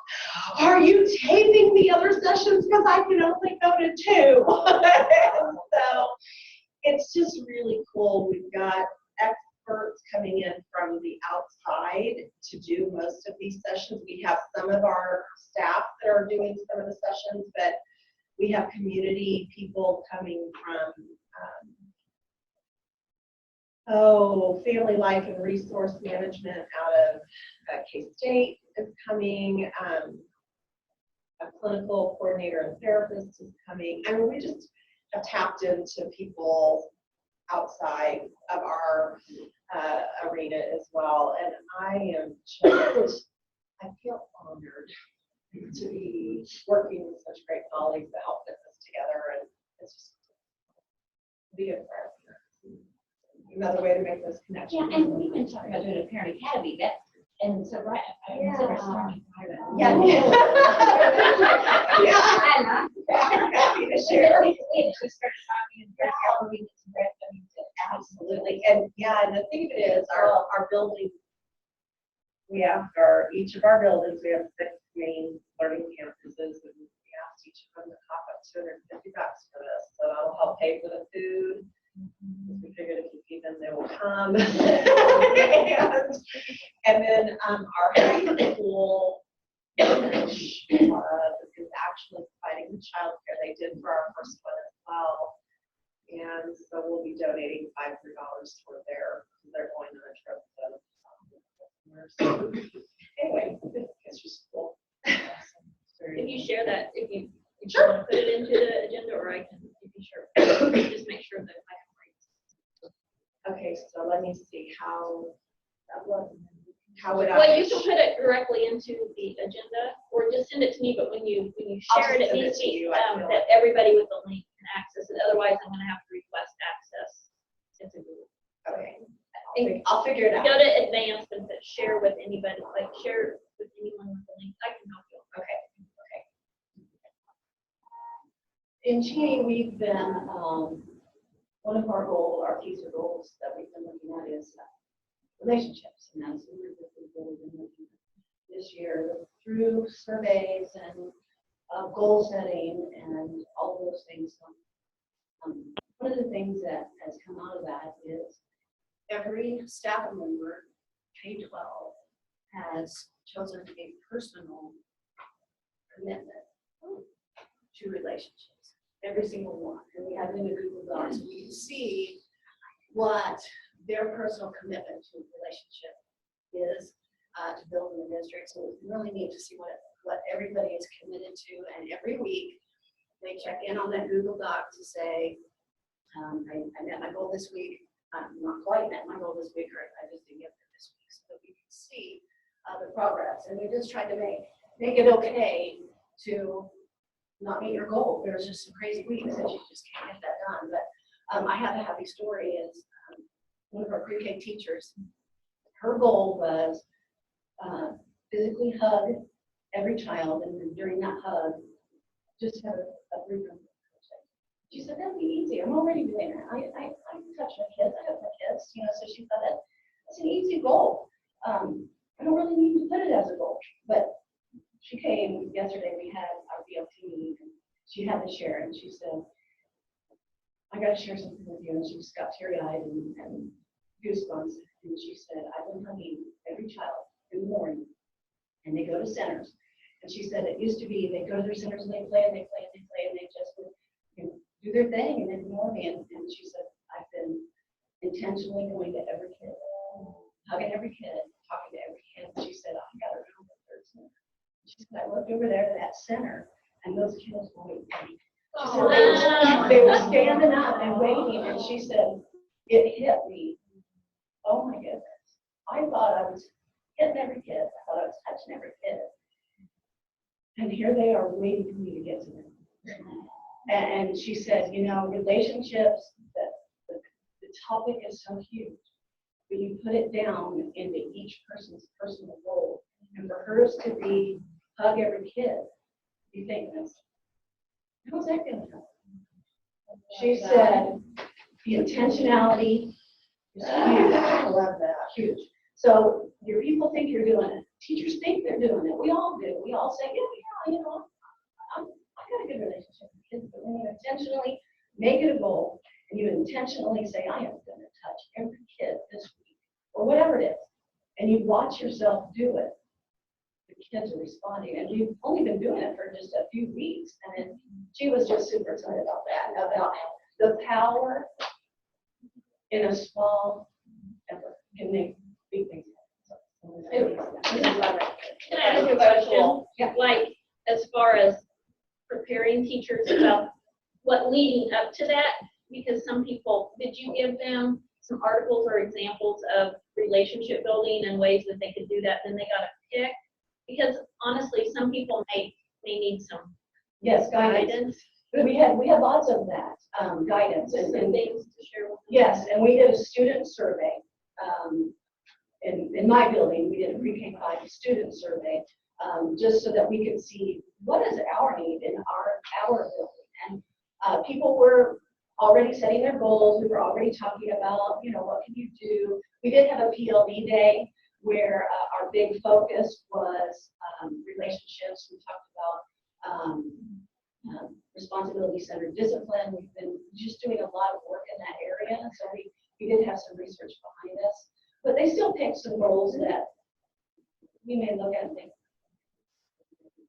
But what we learned was, when we looked at that survey of what the kids said, we pulled up our document and we said, will your goal match our need? And what they did is say, I need to tweak that a little bit. I need to tweak that a little bit. And so they would go back and change the goals. We have, you know, some people just wanted to do what they've always done. And, you know, that's their starting point. Oh, I give everybody a high five on the way out the door. Okay, that's my goal. But then when they looked at the survey and they saw our need coming from the mouths of our children, they went, that's probably not going to get us where we need to go. I need to tweak that. Can you share the survey you did? Oh, yeah, it was a Google form. Four short, like kindergarten. And just They a were on copy paper. of it. They were on paper. Pre-K 2 was on paper. 4 short questions. The questions were easy. The first question was, does an adult in CES care for it? Yes, no, maybe. That's it. Yes, no. Yes, sometimes, maybe. Or sorry, yes, no, maybe. And the second question was, do the adults encourage me to do my best? Yes, no, sometimes. The third one was, do the adults notice when I do a good job and tell me about it? Yes, no, sometimes. And then the last one was, do adults notice when I'm sad? So really lots of social, emotional kind of things, relationship things. And before we shared the survey, hey, how do you think we did? Do you think we had any kids say no to this, no to this? Oh, yeah, we did good, we did good. You show it and then we're, well. And when you look at that and you realize how many kids said no to some of those things, even if it was a small number, you need to find those 4 kids. You need to find those 4 kids and you need to make a connection. Because it was anonymous, so we don't know. But it's, and some of them, we had 30 kids. We have about 360 in our building. So to have 30 kids say no to something, that's a need. So it really opened our eyes a lot and really, again, refocused us to kind of flippantly saying, oh yeah, relationships too. You know what, I need to tighten that up. So, and it holds everybody accountable. We made a big scoreboard in our workroom so that we can see, did you meet your goal? Did you not meet your goal this week? Anonymous, without names up there, but we can see our percentages on our chart. We're moving up, we're moving down. So, thank you. Second question was, do the adults encourage you to do my best? Yes, do adults encourage me? The first one was, does an adult still care about me? Yep. Thank you. I added a folder in our Google Drive called relationship building resources. So Okay, I'll stick it in now. you just dump it in there. Yeah, What was the third one? third question was, Do the adults notice when I do the job? and tell me about it. Yeah, appreciate it. Yeah, I'll stick that in. How do I follow that?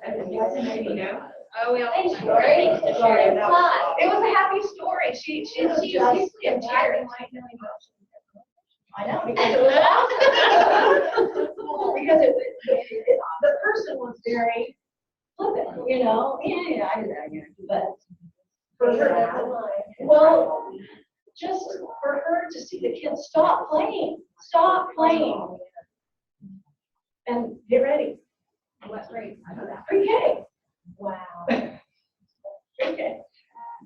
Well, I already shared about kindergarten, but I'm gonna go back with that idea. We have 4 kindergarten teachers, 3 are first year, 4 second, first year in kindergarten, and 2 new teachers. And then 1 is tenured. And so, and they do have a challenging, so we mentioned that coming in now are a little more challenging. So they have some challenges that they are in 1 second year that she did not experience last year. And so I've been working with them and meeting once a month for grade level meetings, and the teachers choose their own topic. And ours, we do kindergarten readiness, and then we use part of the time for classroom management. We just learn about champs and how we earn that for them, and how we can implement champs, at least within, because they do not have it, within that the kindergarten readiness. And so I heard a lot of certain kids they were frustrated with, and they talked, even parents have been really hard on some of these teachers. And you can't choose your parents as kids. But I think I'm going to go back and we meet again. And I think I'm going to go back and really challenge them as a relationship building from just observing these, because your first year or two, you do tend to shy away from those kids that you're angry with or whatever, and you don't realize it. And so if they do something like that, they may actually be a change. But anyway, that was my, and I shared with kindergarten and put that link on. 2 things I think I could share. One is a week or so ago, Holly had helped me out by sending out a Google survey on Algebra 1 enrollment. And so I appreciate it. I think I had about 13 or 14 responses on that. And I'll get the data back to that group of folks who shared their email address or shared in this group materials as well. Glad to do that. That was prompted by a Math PLC team proposal that came back to our administrative staff about a month or so ago, asking to clarify our policies for enrollment for Algebra 1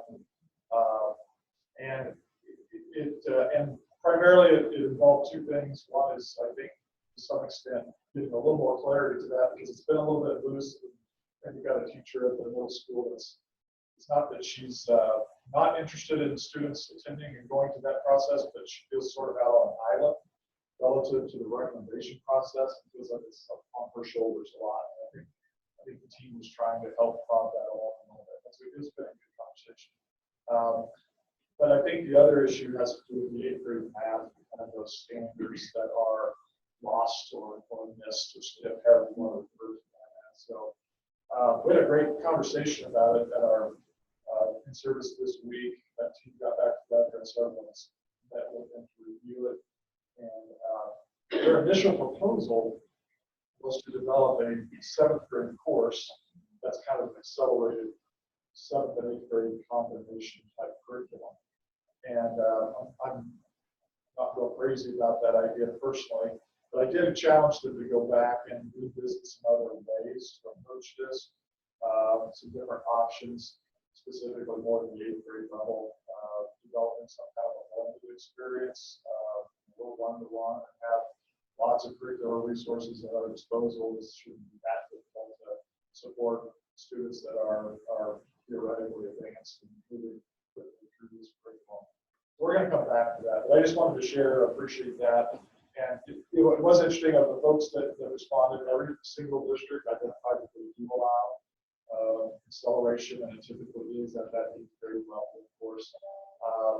We're also talking about if it's reasonable, feasible to have can you do some of this at a high school level in terms of the doubling up of coursework to get students who are really interested in taking that highest level of math as a senior.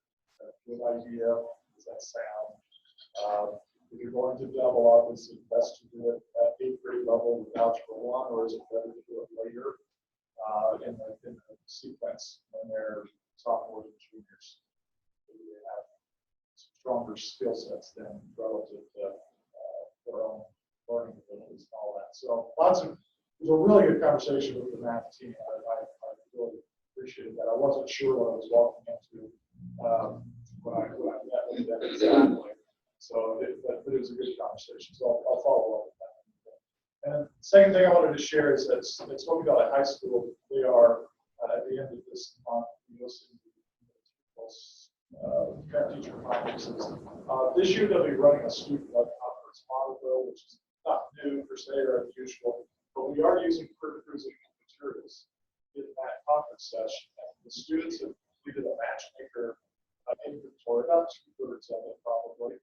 And our high school students will have a report off of matchmaker that identifies the career clusters that they're matching up with real well. We limited the job listings, I think 10 at the most. And so students not only will be sharing that with the parents, but we're actually going to put on that career cruise website. And we're going to work through some of that sequence that I'm interested in. Here's where I can find out more information about this. Here's a school that I can research about it. And just kind of show the parents, here's the starting point to learn more about that. So we're excited about that. The student-led conference model will be new for us, and it'll be interesting to see how it plays out. Our initial response from parents that we've heard from, just anecdotally, is they're very interested in this. They like the idea. My hope is that we'll follow through with a good experience. And the high school staff, we have trained on Monday to help them prep for this. And I think the team that was leading it was a little bit apprehensive about the response from staff, but when it walked out, everybody was very excited about it. And it felt good about what it's going to take. So we'll see how it goes. And, change the conversation a little bit.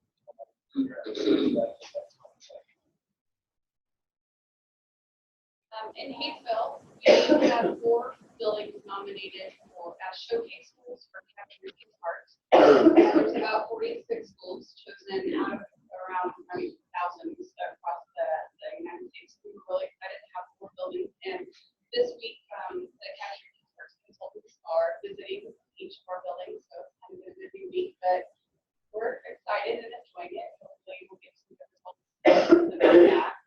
And one of the the highlights of what was last month was our district decided to open up a new job as a learning facilitator for behavior.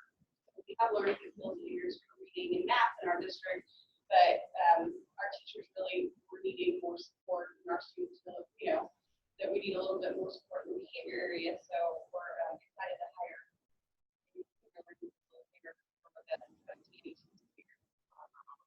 Where are you getting money to do that? Yeah. Our assistant super or learning services. What is that person gonna be? Are they gonna be like are they gonna be counselor? Well, we have counselors in every single building, but this is going to be, we have a guidance coalition team that focuses strictly on behavior, so they'll be a part of that team to offer district support with behaviors and management.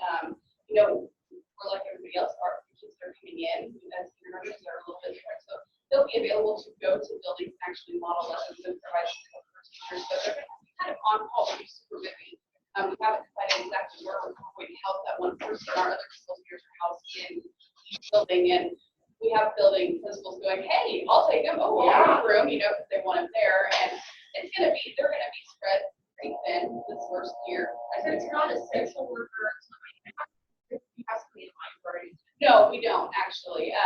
We really want this person to have a good grasp of what we do in the district, and we do capture these parts, and just to be able to, go in as a non-intrusive person and really help those teachers and support those buildings that need extra support with management and behaviors.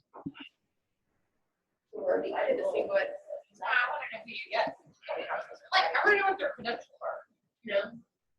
Right now, they're building that job description. Our assistant superintendent have met several times to build that job description, and so they have it in mind. Where are you? It's Hayesville School District 261. What's they call? It's a learning facilitator, but it's a behavior learning facilitator.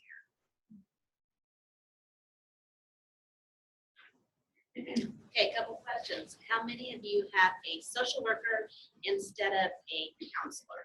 That's what. One of each. One of each. Okay, all right. We are going to be looking. Well, we are looking for a counselor for next year, and the struggle, I guess, is the CTE, the career cruising. That's what they is really scaring them away. So, is anybody? We put our CTE coordinator separate. So it wouldn't have to be on the counselor. So when our counselor left, kind of clicked that was one of the things that was driving her nuts. And we have, right, and we have a CT coordinator, but this would be the career advising, kind of that sort of thing. That's more like guidance counseling, right? Right. It's here and I'm using like a K-12.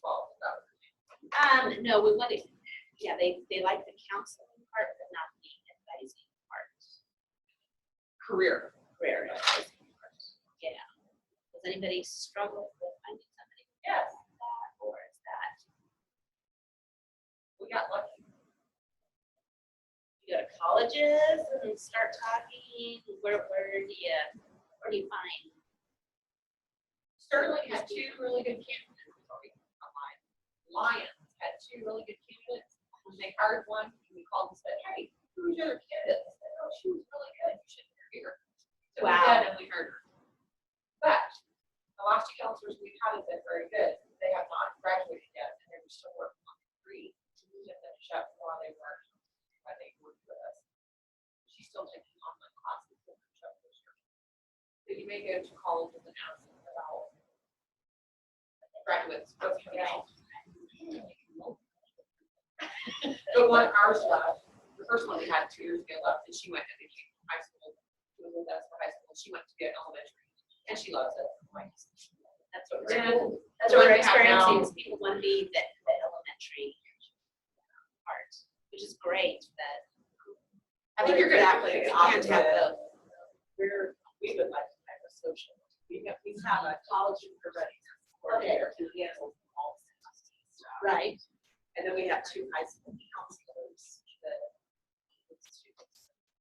they help with both, they advise and they do counsel. Okay.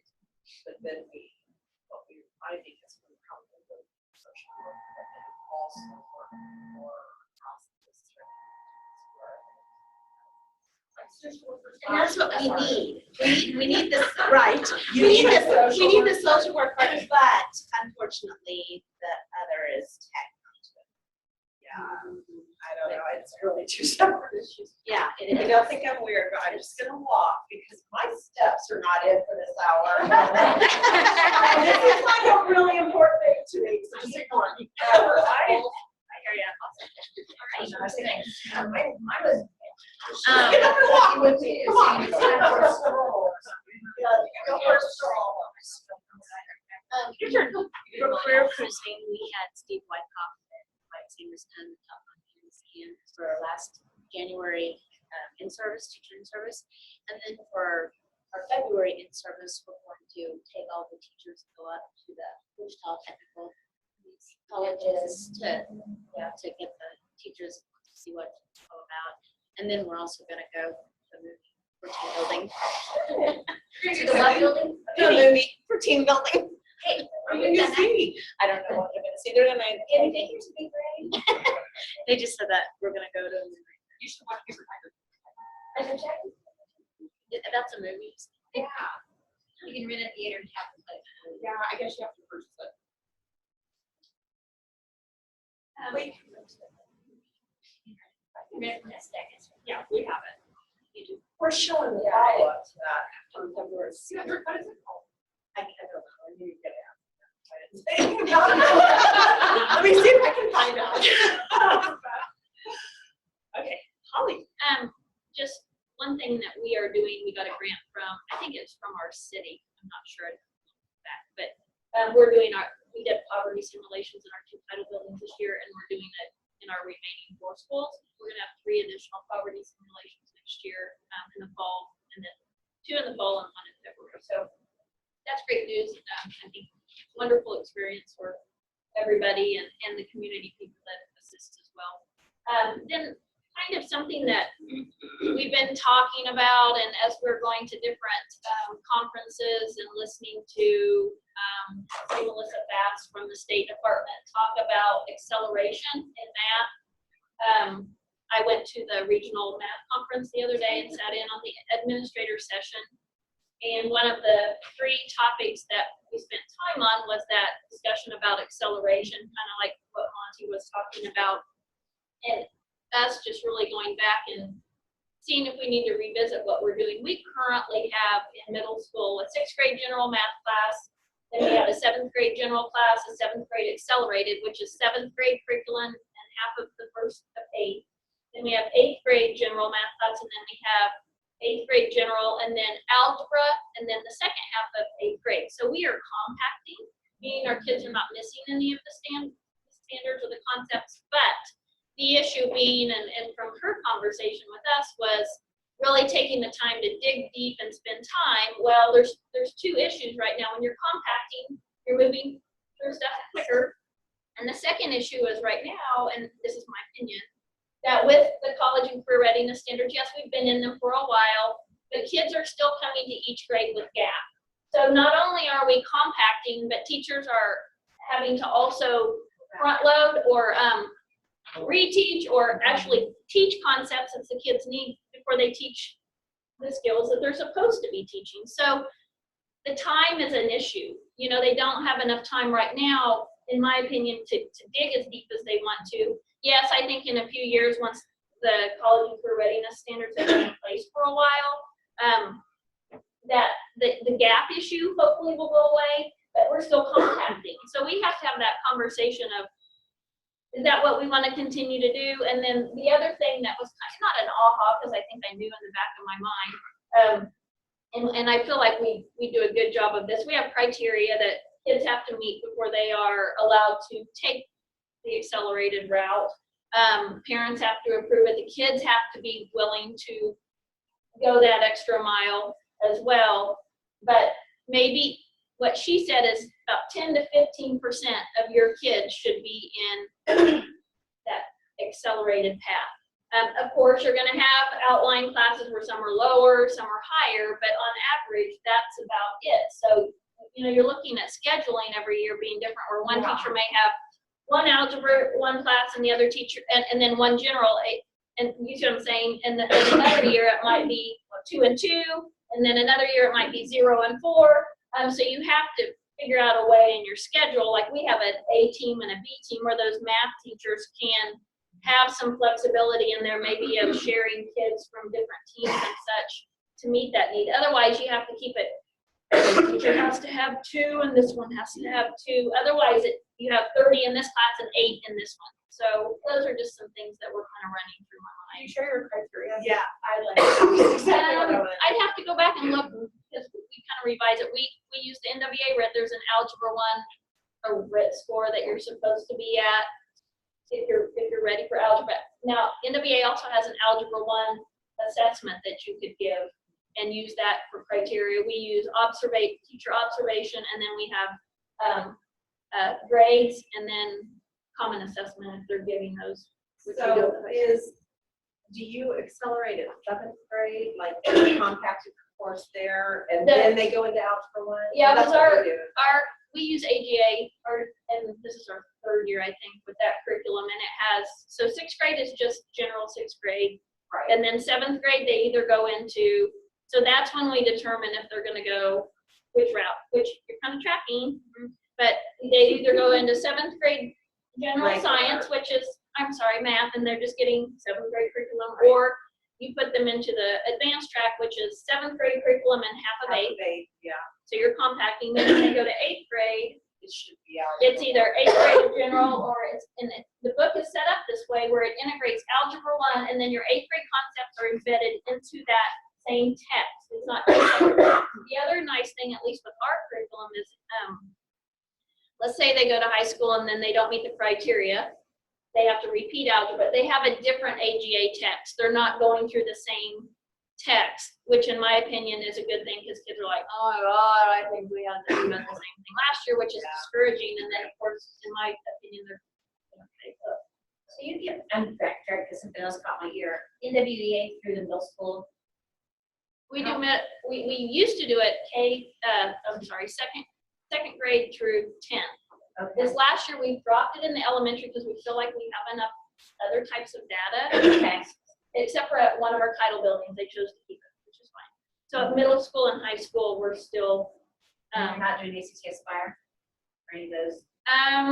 the only ACT. We're analyzing, that's one reason I'm asking. I can't think of what it's called. I don't think it's it's not Aspire. We do ACT Engage, which is more on the others different spectrum. No, we don't give that. That's what we use, but I do think it's important to have that criteria, and you're not just taking, oh, we're gonna take 50% and they go here and here. What her message was, if they're not ready, don't accelerate, right? Well, didn't she say something about really there should only be 10%? 10 to 15%. We're accelerating too many students that aren't ready for it. It should only be 10% of your 10 to population. 15. So how can you have a class within a class or? Well, or things you like just that? have to have a schedule where your math teachers you can adjust according to, you know how it is, some years you have a strong class and then other years you may not. So you have to be able to be flexible with that, in my opinion. Is the assumption that that 10% is a group that's taking calculus level? Or is You that suggest college? calc in high school. I know Yeah, that, this year. but are they? Yeah, only 5% are taking calculus. 10% represents college algebra, stats sort of curriculum, or calculus curriculum? I'm a little unclear on some of those documents. I don't think that's what she was just saying, just kids that should even be accelerated at all it would only be 10 to 15% of that population that should go into the accelerated. And then I see if it. they build later, then they can do the double classes if it meets their IPS. The research shows that it's not working. It's not Those two, because I can reach college algebra without accelerated. Right. Really, she's not promoting really acceleration Oh, at absolutely all. not. And you really need to go to one of her sessions, because you just sit there and you're like, oh. And then the research, oh, It was very eye-opening. I missed you. the three of us were there. Yeah. There's only 12 of us. I heard we see how each other. Yeah, her whole concept was removing kids, like she made, this made sense to me, when they're hiring kids out of college or interviewing for college, and they have a foreign student and a US student, and they look equal on paper, but when they interview, the foreign student can, that word like that, he can or she can really go deeper. And our kids are learning surface and memorizing surface level, kind of that fixed mindset. And they need to be, well, tell me what you want, or the other one. And she feels if we don't skip and push those kids into algebra and skip that 8th grade math, or she believes they need those math skills and go deeper instead of going right into algebra. And didn't she really support 9th grade? And just saying that the majority of our kids don't need calculus. I mean, really, that was kind of, they don't need to be on an accelerated, they end up dropping it, they'll take it as a senior. They get them all done, then they don't have it as senior, then when they go to college, they've had that year off, and then they fail because they've had a year off of math.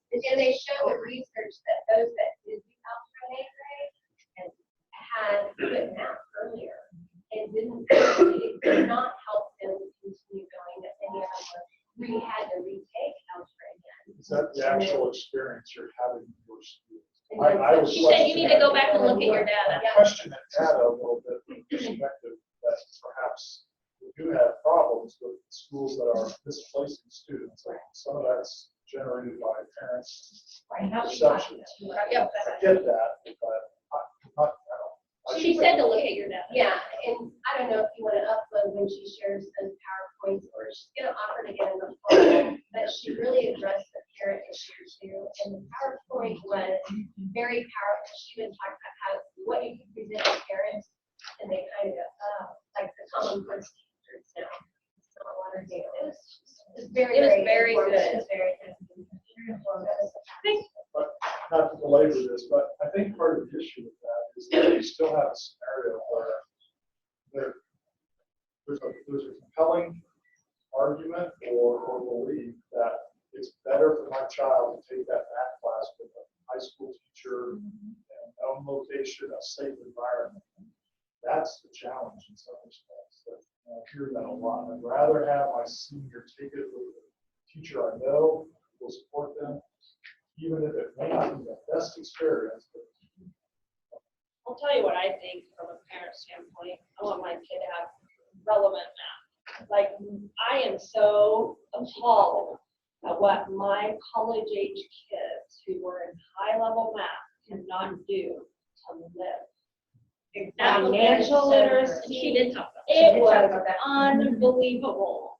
And I got a koozie when I was on a cruise, and I said, oh, I didn't use algebra again today. Not saying it's not relevant, but it just, I mean, are we having those conversations with our teachers? And so she's really emphasizing not having it even as a separate class, like what Finland, they're doing, I mean, like, they're not even having it as a separate class. She talked about math. Like, and where you do go deeper and you have all. And she talked about modeling and And she did say, look within the United States, not other countries, and Massachusetts is doing the right thing. They were doing the right thing, and that's what they've been studying. I haven't got to Slowing research them it yet. down a little bit, going deeper, and then. So when you find a math teacher. Well, But you know, the math teachers. I know the struggle. And I'm a high school math teacher, former high school math teacher, and I would agree, we accelerate too many kids. And by the way, I have a bachelor's in mathematics, so I've had calc 1, 2, 3 differential, I mean, I've gone all the way. My parents wouldn't let me be accelerated. And so I didn't take calculus in high school. I didn't take college algebra in high school. And Are you using algebra? So I really don't like her to speak because I do. And I would venture to say all of you in the room. I would out too. there You know, I every think the day. difference is we don't know what we're using. Yeah. Like we were taught the procedural. But not Right. the Not Exactly. You don't understand That's So the that's the piece. Yeah, that's Totally. So I'm not saying We use algebra. algebra every day, we don't use algebra is logical thinking. Yeah. It's seeing the patterns and the logic in the world around you, Love and it. we're not teaching our kids to do that. I would It's really, you have this concept as much as possible, that teacher making it relevant and meaningful, and then getting to that deeper level so they can apply it as well. And that's what she said. You have to take time to dig deeper into it. And I think spending the time to make it meaningful and applicable and all of that, it does take more time. And I had a new teacher the other day. She's like, we're just trying to get through all this stuff. We have so much stuff to do. And I'm sitting there going, slow down. I mean, because they're teaching it at that superficial level. Here's how you do the problem, do it, move on. They're giving They're you not procedures. digging. Giving you the daggum math. Good God. I sat with a student yesterday at my learning center who, he is a good God, yes, you're right. But I sat with a student yesterday who is, stuck on this math problem. It's a virtual program, so he's been stuck on this one stinking math problem forever because he doesn't get all the symbols that they're taught. What does this even mean? He's looking at this problem, trying to make sense out of it, and it's like speaking Chinese, right? And so I go finally have an opportunity to sit down with him, and I start pulling out the rulers and the manipulatives. I'm like, look, let's just ignore that. Let's just talk about this pattern here for a minute. And by the end of it, he got it. But you have to take away all the math jargon and let's just be logical about life here for a minute, okay? And it's like, Could you do that with me too? Yeah, me too. sure, let's do that session. I love that. Like if you took calc or a level of algebra, she did recommend it because you want to be with a comfortable teacher or whatever. But plan on taking it again in college. And that's okay to do that, to have that really good foundation. But a lot of college kids are they think they took calc in high school, so then they get to college and they think, oh, I can enroll in the Calc 2 class, and they're not ready because they had calc in high school. At one, developmentally, two, it's just not the same. So they say, yeah, take it, but then turn around and already know, don't think that you're skipping calc when you get to college. You're going to take it again. And it's okay, there's nothing wrong with that. And she did that with her own son. Yeah. Did that with her own son. We're in the same group. We were. I just put maybe our backs were to each other. Love it. All right. It's just reassuring that some of them that stay.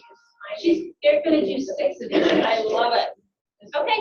It's exciting, just the last comment on the issue, reading of like mathematical and consequential ruler. We're reading it. That's what they That's what recommend. she's using. Like, We're reading it. the foundation for like teacher books, setting you have a whole group of people looking to make a change. By who? Our Jill Bowler. J-O. That's the book she recommended. J-O. And then B-O-L-A. She, It's awesome. she's actually coming out with more. Our math. She recommended it. She's, Melissa's coming out tomorrow with somebody else, and they're presenting for title buildings on mathematical mindset. So they'll come out, once you're ready, they will come out, and she's doing a full day training on mathematical mindset. Melissa passed, and then she's bringing another teacher, or somebody else from another district, so it's just, and we'll, but she only charges like $300. Okay, let's take a break, come back at 11:20. Does Shannon or does someone want to share, or I don't know who else is on the line. That's all right. Okay. I will say one thing. She was going to skip me, but I'm going to share an excitement. That I'm so excited to have Rebecca full-time on our team, and several reasons why.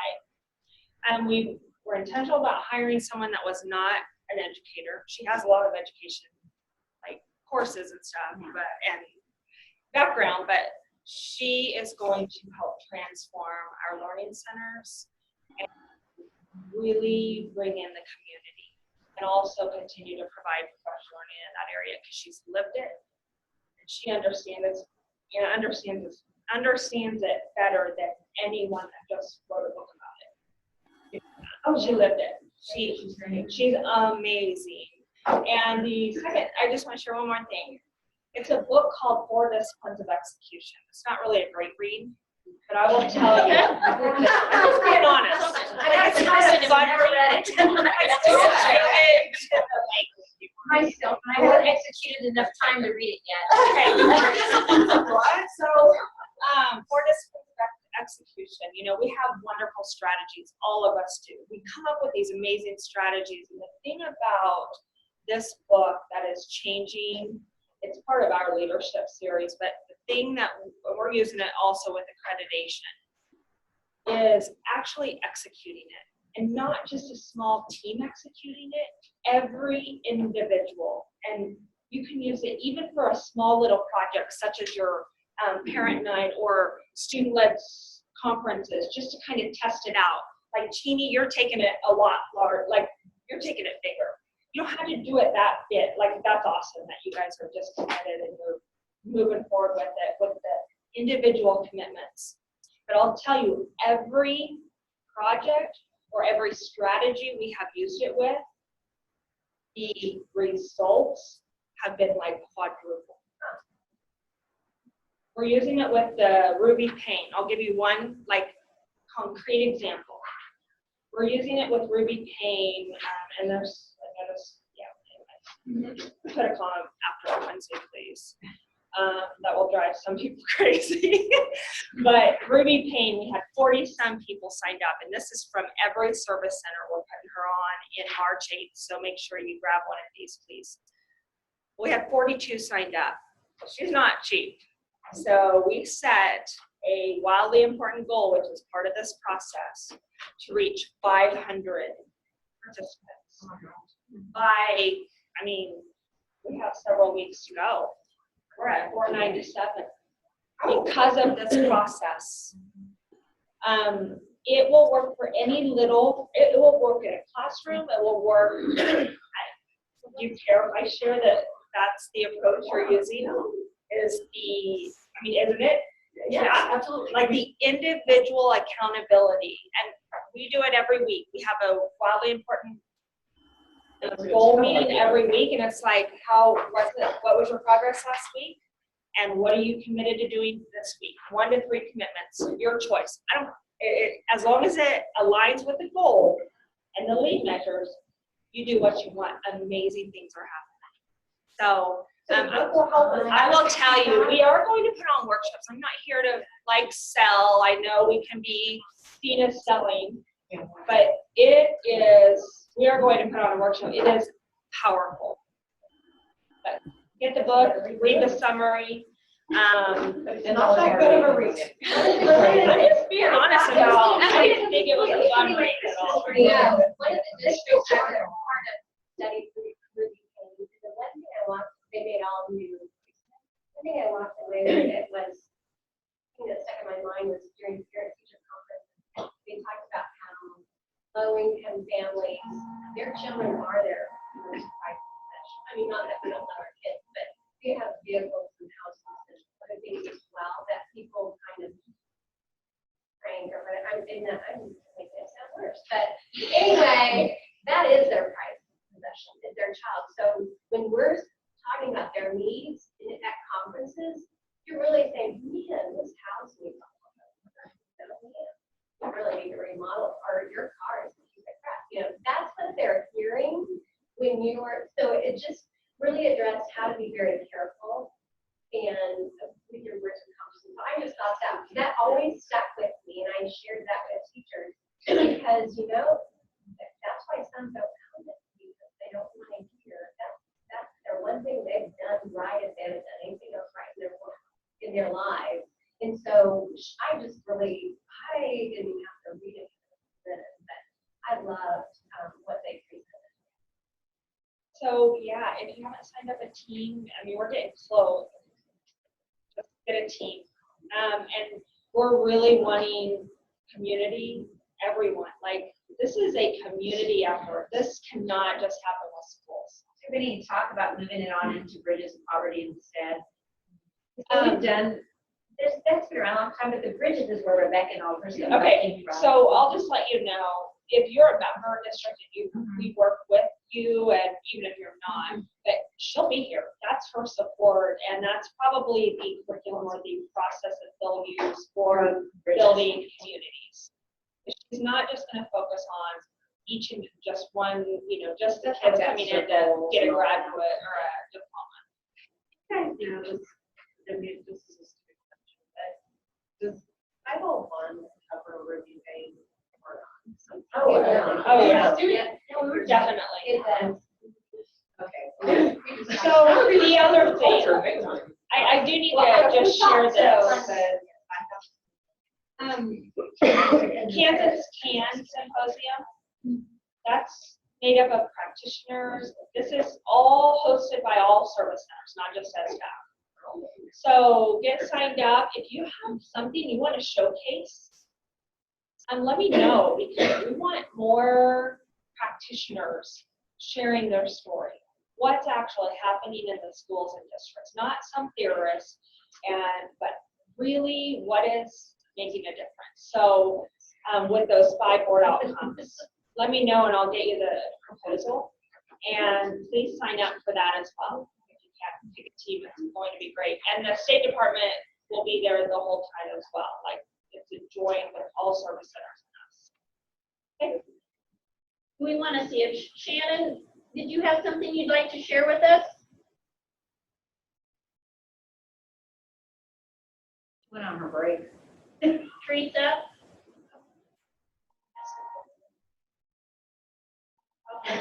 Okay, So let's take a break. so let's be back at 11:30.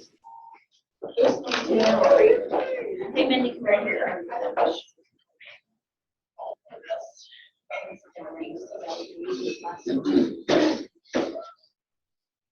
Okay, so my interlocal person that does this, can you email me that? Because I don't like the way whatever my kids are, and they're not sharing like that. 2 of them are full-time, actually, they're all full-time. I have others that, she got the other ones to work. So I don't know why, so like I went in and there was one there. So I don't know if you want to go in and you might want to contact how long. Since I asked her, I said, you know why I want to do that? Have you tried to limit to your Yeah. I didn't have any. Yes. But have you done anything since then? Yeah, all my ones that I shared, I got. Yeah.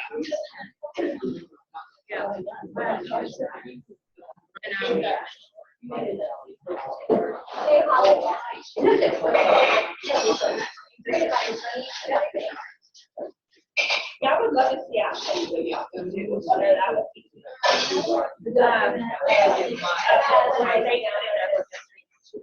Oh, okay, yeah, I only have one right here.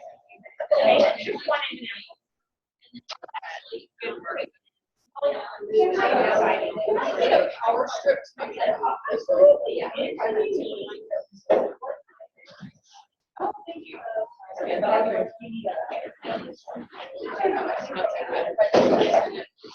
We'll see, but now I know. Okay. But you can, there's a way that you can go in and actually have it older, like, have it in yours, but also ours. Better watch where I'm walking. No, you're fine. And I'll see you later. Yeah.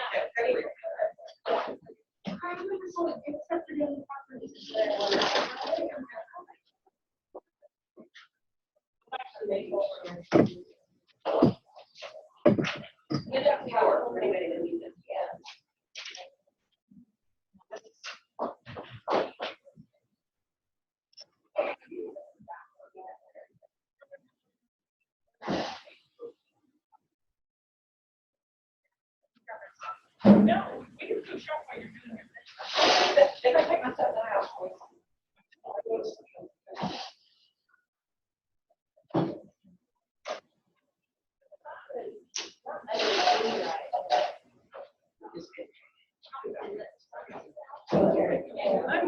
Sure you do.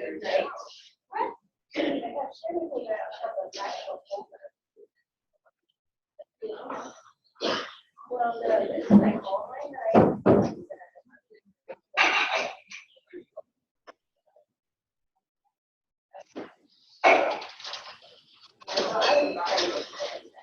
Yeah.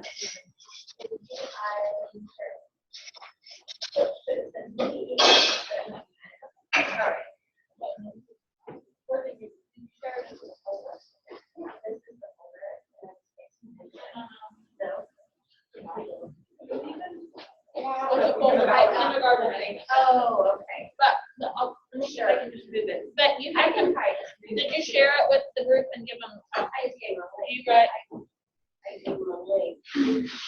See if I can move it.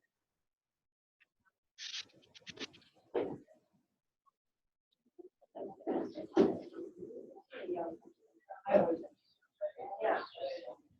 Yeah. You have to put them in, yeah. Okay, so let me go in and see.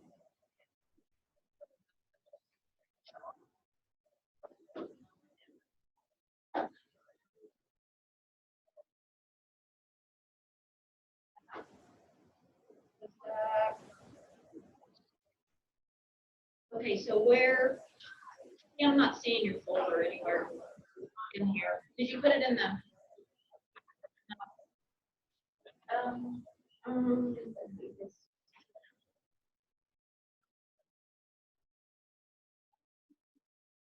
If you I want to, saw your folder once, so I'll go find it. but you'll want to add it. You don't want to move it into I want to there. upload it to it. I Well, want a copy. If you don't want to move it in there, you have to, there's a way to add, like where you can put it in that folder and then keep it in Right. yours. Yeah. Do you know how to do that? Well, I think,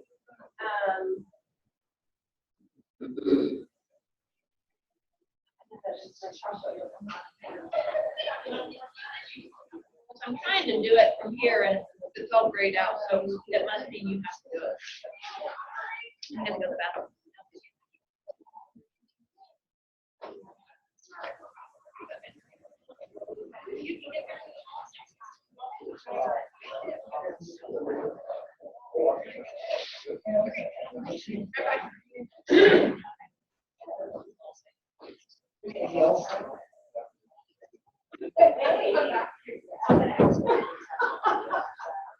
I forgot that TJ Maxx was connected.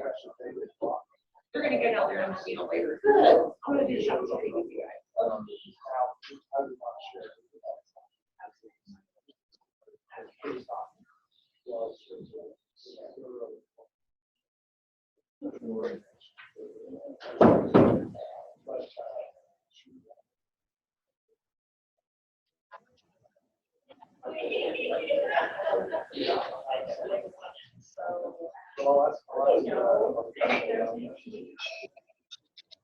Oh my goodness, did it get cold out here or is there something wrong? Did it get cold in there? Yeah, I mean, just, it was good. Being really warm. Yeah.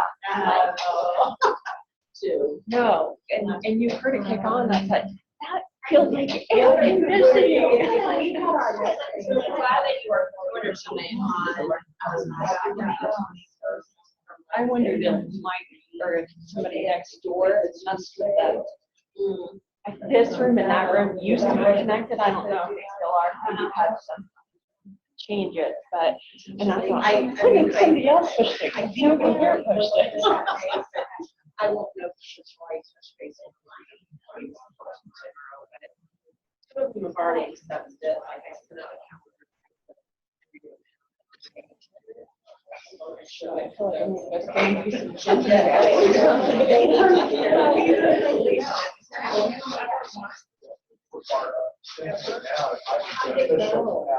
Yeah.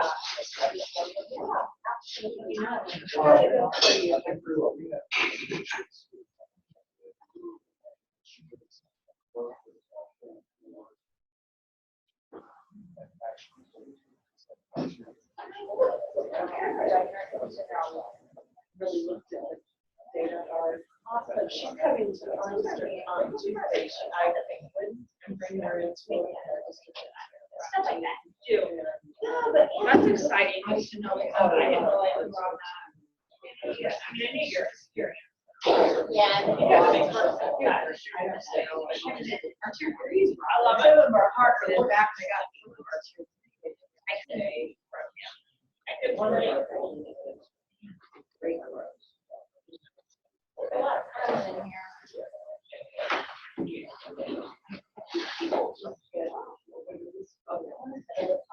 Did you figure it out, Phil? I mean,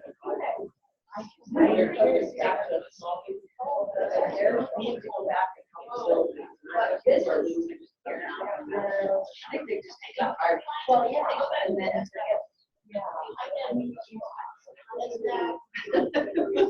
how do you eat that top? Yeah.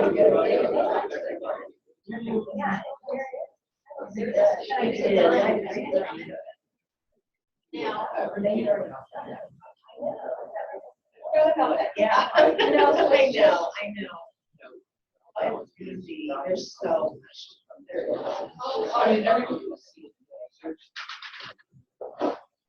So I dropped, you guys, I dropped the. What are we doing? Front and back of our university brochure inside of. Well, I'm doing it, I wanna move it for you. That information. I don't know. That's not straight away.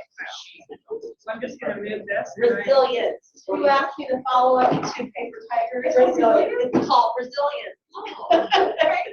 And I don't think it's as long as Paper. I love it. I think it's only an hour or 45 minutes. I asked, Holly was like, okay, someone asked me about a possible activity or something we can do with this group. And Mike and Tammy, actually Tammy did this specific process with the principal group. And if you didn't know, we just started a principal PLC. It is free. So if you have principals that want to come and collaborate together, they're not like you yet. There's what I mean by that is it's not completely self-led by them and collaborative in nature and a true let's learn together and it's facilitated by them and they'll regularly release that but we have a high school principal, a middle school principal, and an elementary principal consultant that's helping lead that. So if they want to break up into the different levels, they can.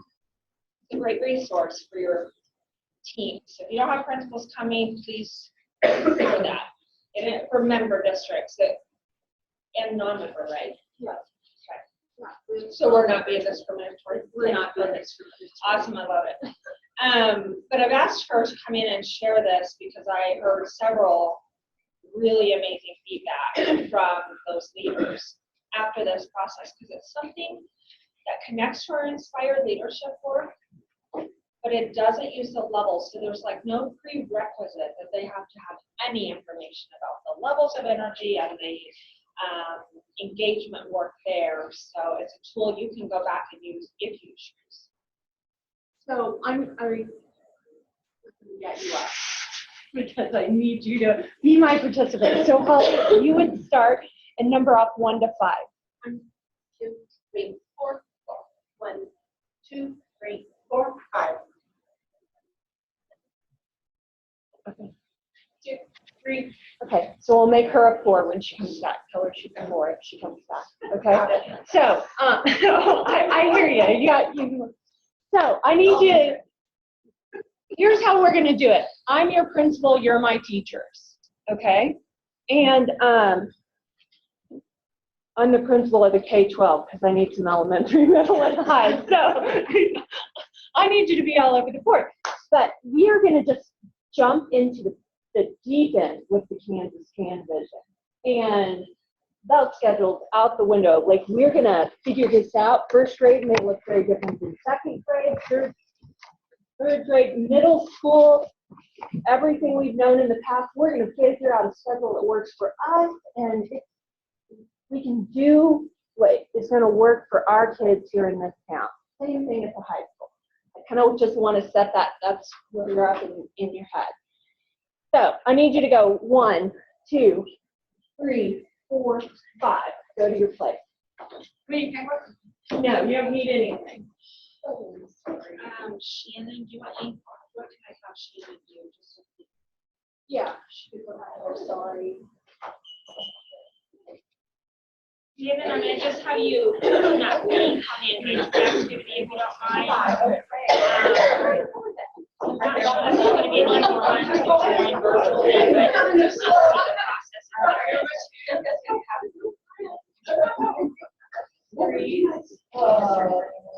right. Okay, so here's what you're gonna do.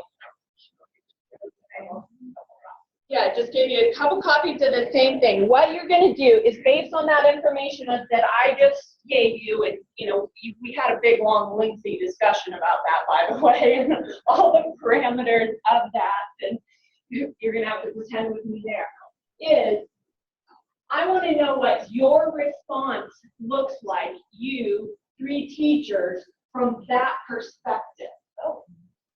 So, not what you personally are actually feeling. I want you to come up, if that was how you felt about this, how would you respond during our next faculty meeting? Okay?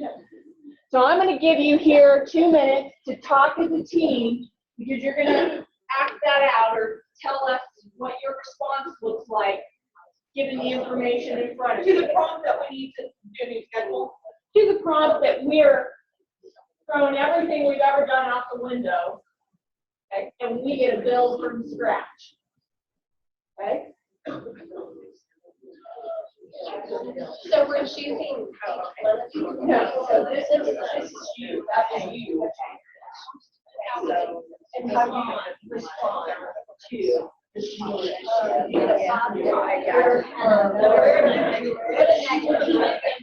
yeah.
All right. So I'm going to press pause.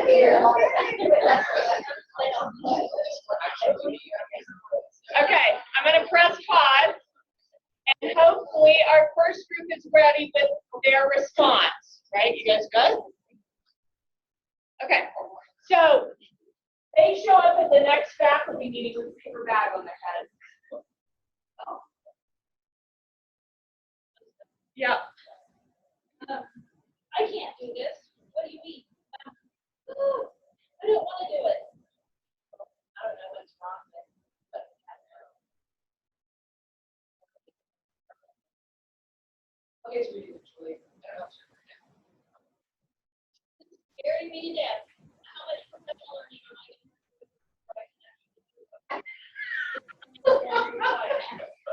I don't have time. How am I gonna find the time?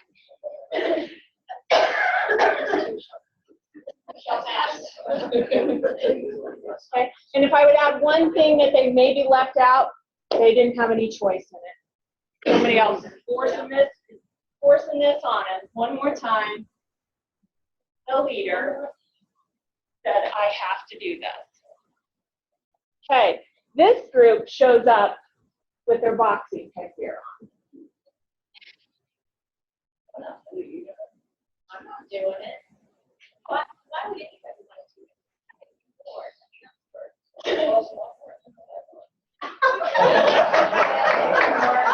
I mean, it's not good.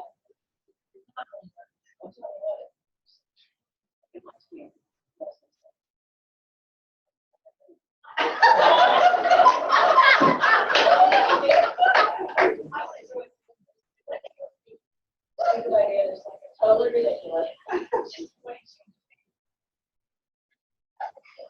You play it a little too well. Awesome. The only thing she didn't do was blame me, which probably was, which is a component of that. Yep. Well, here we go. Well, we'll just make it work. Okay. We'll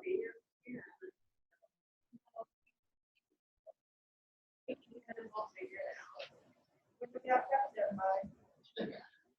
Let us know what you want to do.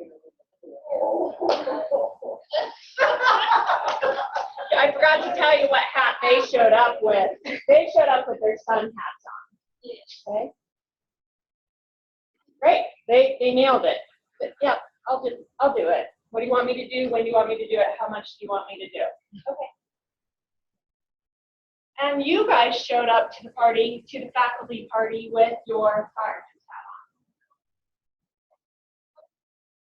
hat on. We'll do it for everybody else.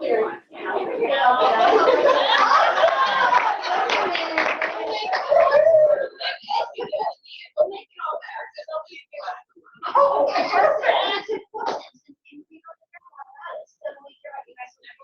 We know you're gonna be busy. We'll take care. We're here for support.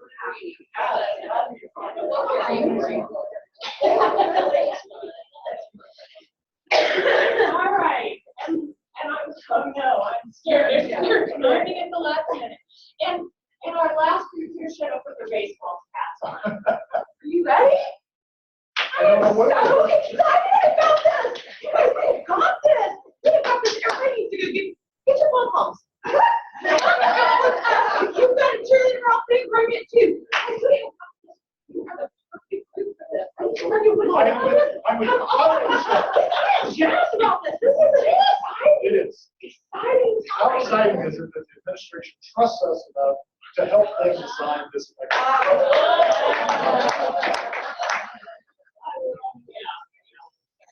And that end comment is the perfect comment for what we're going for with that baseball hat on. It's our team.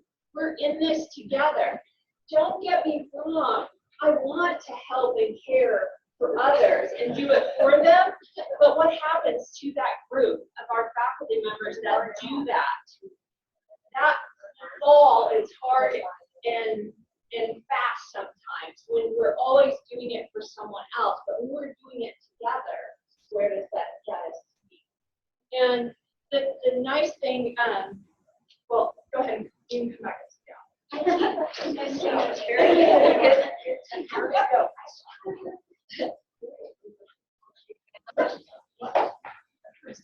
Oh, you can, yeah. So I put them in the. Okay, do you want to back up? No, I don't need them. So what I would typically do with my group then is whatever we were coming up with is we would vote. And because of time, I'm not gonna not vote, but where are we at right now with regards to this? So you've rolled out a new kindergarten screener, and you have in Valley Center 8 kindergarten teachers in the room. Where are you right now? Are you a victim and got the paper bag over your head? Dear Lord, just let this go away, and I hope it never happens again. Or maybe if I hide here long enough, they won't notice that I can't do this. Or did I come with my boxer headgear on and where am I? So I collect that data, and then we're going to talk about the paper bag and how many there were to baseball hats. And really, guys, we want to be a team with this. It doesn't mean that there's not going to be potholes along the way, but what is it going to take to move us? So let's just really quick let me ask you a couple of questions. If you have your paper hat on or your boxing gear, how would it take for you to move into even a sun hat to start with? So I'm at least willing to do. I'm not putting up the resistance anymore. What might be some needs we have? What might be some needs we have? Oh, confidence. Okay? You know what? I don't have the skills to do it. I don't know how to have a conversation about careers and futures. I have a math degree or, whatever. Yeah. So it's like I might need some skills and some real specific ones, depending on what it is we've rolled out. What else might a teacher come up with that they need? All right. So, when you get to build that list of needs, now we can talk about, okay, where are we going to build some time in so that it's not tacked onto your already 16-hour day? What specific professional needs do we have? Not what Tammy's shooting in the dark. What are some of those real specific things? And we can talk about that and have that. What's really great when I call this my hat activity, is right at the start of every PLC, what hat do you have on? Okay, and even if I don't ask you to spit that out loud, it's a check-in for you. Because now guess what? I got a hand, reach up and put a different one on. Because sometimes I come in frustrated because of something that just happened in the hallway with something that has nothing to do with now the meeting that I've just sat down, and I don't even realize I got my fighting gloves on, and everything you say, I'm going to ask you an interrogative question versus a curious question. I'm going to, I'm ready to go. And so in the document, you have all of these sheets, and then you have the final sheet that they can put up on their desk as a reminder and go, wait, what hat do I have on? So where is it? It's right here, linked to the engagement activity. The entire thing is there. And then I have the directions in there with some questions in case somebody else, who hasn't been here wants to use it, but oh no. I think I did it right. Okay. I checked it a couple of times. But it's a great, the other thing that makes it great in my mind is it almost depersonalizes it. I can say to Kathy, I got my boxing headgear on right now. I'm super frustrated. And versus me saying I'm a frustrated, it allows us to kind of put a label on it and to deal with it kind of outside of ourselves when we're in this meeting. And wait, I don't want my boxing hat on. I want my baseball hat on. And so much of the time, we have our compliance hats on in school right now. We're really committed. Okay, got to check mark this box one more time. How do we get from compliance to commitment? Just give me a little activity to do. But I'm thinking that it would be so cool to start out with this, and then that document, have you seen that change document where if you don't have all of these things in place, then you end up with various chaos or whatever over on the side? I think that would really tie nicely together. I heard a podcast yesterday, and people don't intentionally just fight change. Sure. Actually, our brains are wired to protect us. Our brains are wired to protect us, and change equals risk for some people, and our brains are wired to keep us from safe. And so we actually don't even realize we have on a paper bag, we have on a boxer hat, until we stop and think about it and go, why am I putting up such a resistance? And if that's how I've really got that ingrained in my brain even more, I'm going to keep going back to my fighter hat, and back to my fighter hat, and back to my fighter hat. And so just a little additional concept with this is, and the reason we are fully committed, and there's many districts that are fully committed to the work, is internal leadership by students, by staff, doesn't matter. It's the internal awareness that impacts anything externally. So we could continuously add a new program here and go to this training and go to this and this and this. What this does, just this won't even. start to go internally to really dig deep of how am I showing up every single day. This is very, like, I would say just a small piece of it, we've gone deep. It is powerful. It changes lives, personally and professionally, period. There is no doubt about it. If someone is willing to do something about it, it's the internal work that matters. And in education, for so long, we have focused on the external stuff. Let's write another goal. Let's do another thing. Let's do another. I guarantee you'll start to see higher engagement because they're committed to that effort, right? It's going to take them going internally to say, what am I willing to change or do or be? It's habits. What habits are working and helping us as a district and what habits are not. So, okay. Anyway, use it. Yeah, if you like. Thank you. Okay.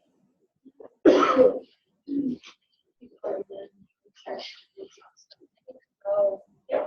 The dates for all of that are on the Google Doc as well. And the whole PLC dates, Kansas Symposium, and Tuesday, Karen and I went to the CAP meeting at KSDE, and what I did, some of this is applicable to you, but I went in and I just tried to type up detailed notes about the topics that we discussed that day. The first one really, in as far as it being valuable to you, if you are, the CAC committee is the group of people that comes out and audits you. For example, I came and audited Valley Center. Karen's actually coming to my district this year to audit. So if you're on the list, you will be getting a phone call from a CAC member to set up a schedule and such for them to come out and monitor. And just remembering that it's not a gotcha, it's just to make sure that people are, following the guidelines and procedures for state assessment. So everyone across the state is administering them. It's equitable. So that's really the nutshell there for that first topic. The assessment update information is kind of by different assessments here.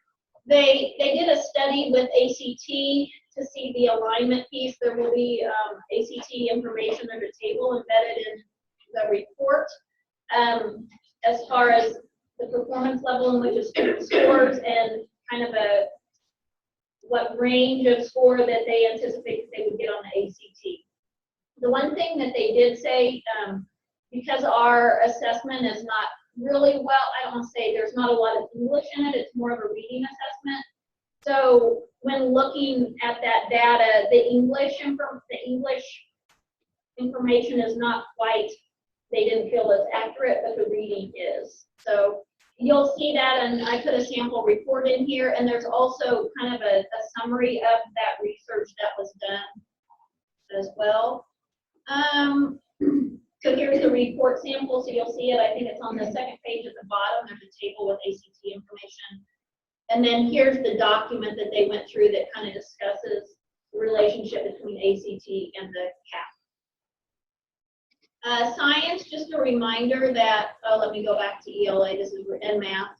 The examiner's manual is out. One thing that I do for my staff, because I have a Google sheet that we use, if you link it, and when you're sharing it with your staff as a link, the one that's on the KansasAssessments.org site has the, and I'm not sure if it is at KSDE, I'm not sure how that works, but that one has the working changes. So there's on page B of the assessment examiner's manual, there will be a change log. So anytime at this point on, if something is changed or updated on page B of the examiner's manual, the one that's linked to the KansasAssessments.org site under summative assessments, that'll have the change log in it. Because how many of you sometimes will save it as a PDF and you send it to your staff? Well, once you've done that, that change log is not going to be active. So just letting you know that. Do you know if have there been a lot of changes? No, and they were hoping to not have very many, but you know how it is. Somebody's going to find something. I think the last one was February 2nd. There's a little log in the table in the examiner's manual. that has that, what the change was, which is nice to have, yeah. Science, just remember there's a simulation portion on the test. It's in one of two of the sessions, not both. I don't know which one. I don't know what that DLM.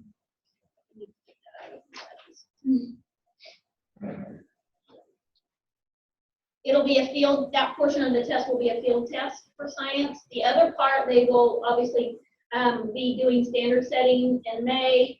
The results will come back a little bit later on science. When you say simulation, can you tell me a little bit more about that? I don't really, that's the first I've heard of it. They didn't really talk a lot about it, but I think it's more interactive. Maybe like an actual simulation, maybe where there's a video and they go in and they have to. So it's something that the kids are still doing Yes. here. It's in the test.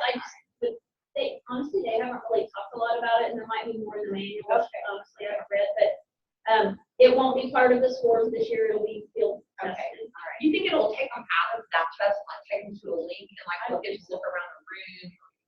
I don't think so. I think it almost has to keep them locked in because you don't want to, you know how they're locked out of when they take it, so it has to be embedded in there. I'm kind of interested to see what it's like. The other thing they mentioned is for your SPED people that are doing DLM, they mentioned that some people were waiting till the last minute. They said, make sure they have it well planned out and have plenty of time to administer the science assessment because it takes some time. So they just said, make sure your SPED people are planning ahead and are administering it, you know, in advance and not waiting until the last minute because it, I guess. Remind me again, science is what grade levels this year? 5, 8, 11. 5, 8, and 11. K-Alpha, okay. Okay, so if you can keep track of all this, yay for you. I'm gone, so it's too much for me again. But K-Alpha is what it was called this year. This 2016 assessment, as you can see, I put years and everything in here for myself, maybe not you, but for me. They're going to be transitioning the name from K-Alpha to K-Alpha 2 for next year. So you're going to start seeing that name change. Manual corrections have been sent out on the listserv, so information, I would say as you're receiving it, like I get it, I forward it to all 4 of my DLM teachers and to my interlocal guy, because for whatever reason he's not on the listserv. So just making sure that they're aware of those changes as they come out. There's also a change log on the Kansas Assessment Board, I guess, website as well. They had a conversation about scoring, and you know how you assign a proctor in PowerSchool or whatever, that is the teacher, the person that administers, which also gives them the right to score. Well, let's say you have another person, like another teacher, or say a certified person that's also going to help score, but they weren't assigned as the proctor. You can go into Kite and add them as a score, you know, for that building, so then they can also score. Does that make sense? It's kind of weird. Do they have to be certified in ELA? Yes, because they won't be in Kite if they're not licensed. They have to have an educator ID. Yeah. But not That comes not with the SQL, just Just with a license. Okay, good. For example, my ESOL para educator, she's really a teacher, but she doesn't have a teacher ID, and she doesn't have a license. I can't make her a score. My ESOL director is the administrator and the score. But say that my reading specialist wanted to, whatever, take time to help him administer and score. I could put her in as a scorer so she would have access to. But she does not have to be ESL certified. That helps her. Thank you. A lot of times the other day, they said like they would have 2 people that were sitting there administering the assessment, and then they would score it right there. The other thing they said is don't sit there and ponder and decide or toy back and forth between a 3 and the 4. They said, you know, look at it, make a decision. When in doubt, score it up. You know, if you're going to do a 3 or 4, do a 4. They said don't sit there for hours trying to listen to it. Oh, can we give it a 3 or 4? They said do it. But again, I only have 30-some kids, as where Wichita had thousands. So, you know, it just depends on the situation. So,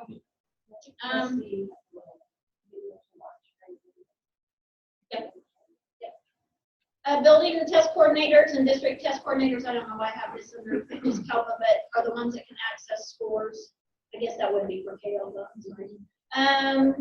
You cannot do simultaneous scoring on writing at K1. Oh, this was another thing, and it may be too late, but I think it was Blue Valley. They printed their books, or it was Shawnee Mission, I can't remember. And you know how your copy maker kind of for economical purposes, you do front to back. They said it's much better to have these booklets as front side only, because when you administer it, the kids have to flip it, something about flipping it over. So so they can set side by side. So don't do front to back copies unless you've already done it, and just move on and do it. They thank Holly for giving us that information 3 days too late. But anyhow. Oh, and they are creating a CALPA 2S screener. So that will be available fall 2018. So we'll go back to having a screener again instead of using the big heavy assessment. Questions on that? Good, because that's really not my area of expertise. I can find the answer out for you, but it isn't. Okay, assessment reports. This is just a sample of what the report's going to look like. I think I shared one last time. They just added the ACT piece to it as well. And then here's just some information about reports for, okay, is that right? Yeah, ALPA 21 is the one we did outside of KITE. And I think maybe I have the name wrong. See, one. I think I have the name wrong up the top, but those results and parent letters are now available in AMOS for 2016. They're very late this year. It won't be like that anymore, but that's when we were working through that grant with that other company or vendor. So they are available. They did say make sure if you are sending home the parent letters that they understand that they're results from last year. Make sure that's in the letter somewhere. Otherwise, they're going to think it's this year because obviously we're giving this year's assessments. KLPA, which is the assessment we're getting this year. See, I'm so confused. Oh, what they're going to attempt to do in the new KLPA 2, which is the one that will be ready for 18, instead of having 5 categories, they're going to move it to 4 levels, and so it's similar to the CAP and the other assessments that we're giving. They're working now to remove some of the bad items from this year's assessment.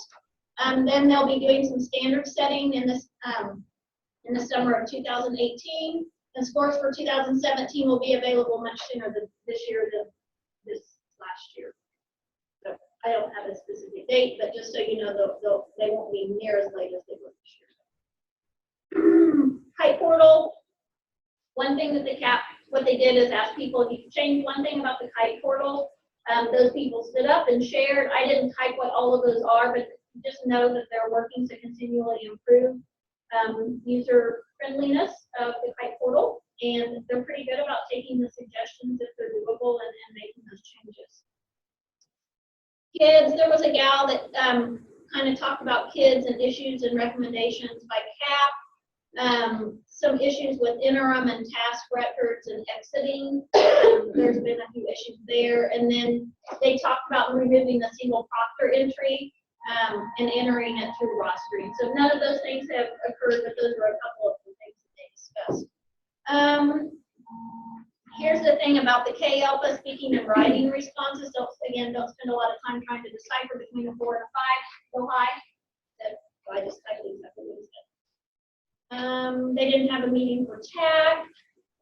DLM gal presented some information about resources that are available.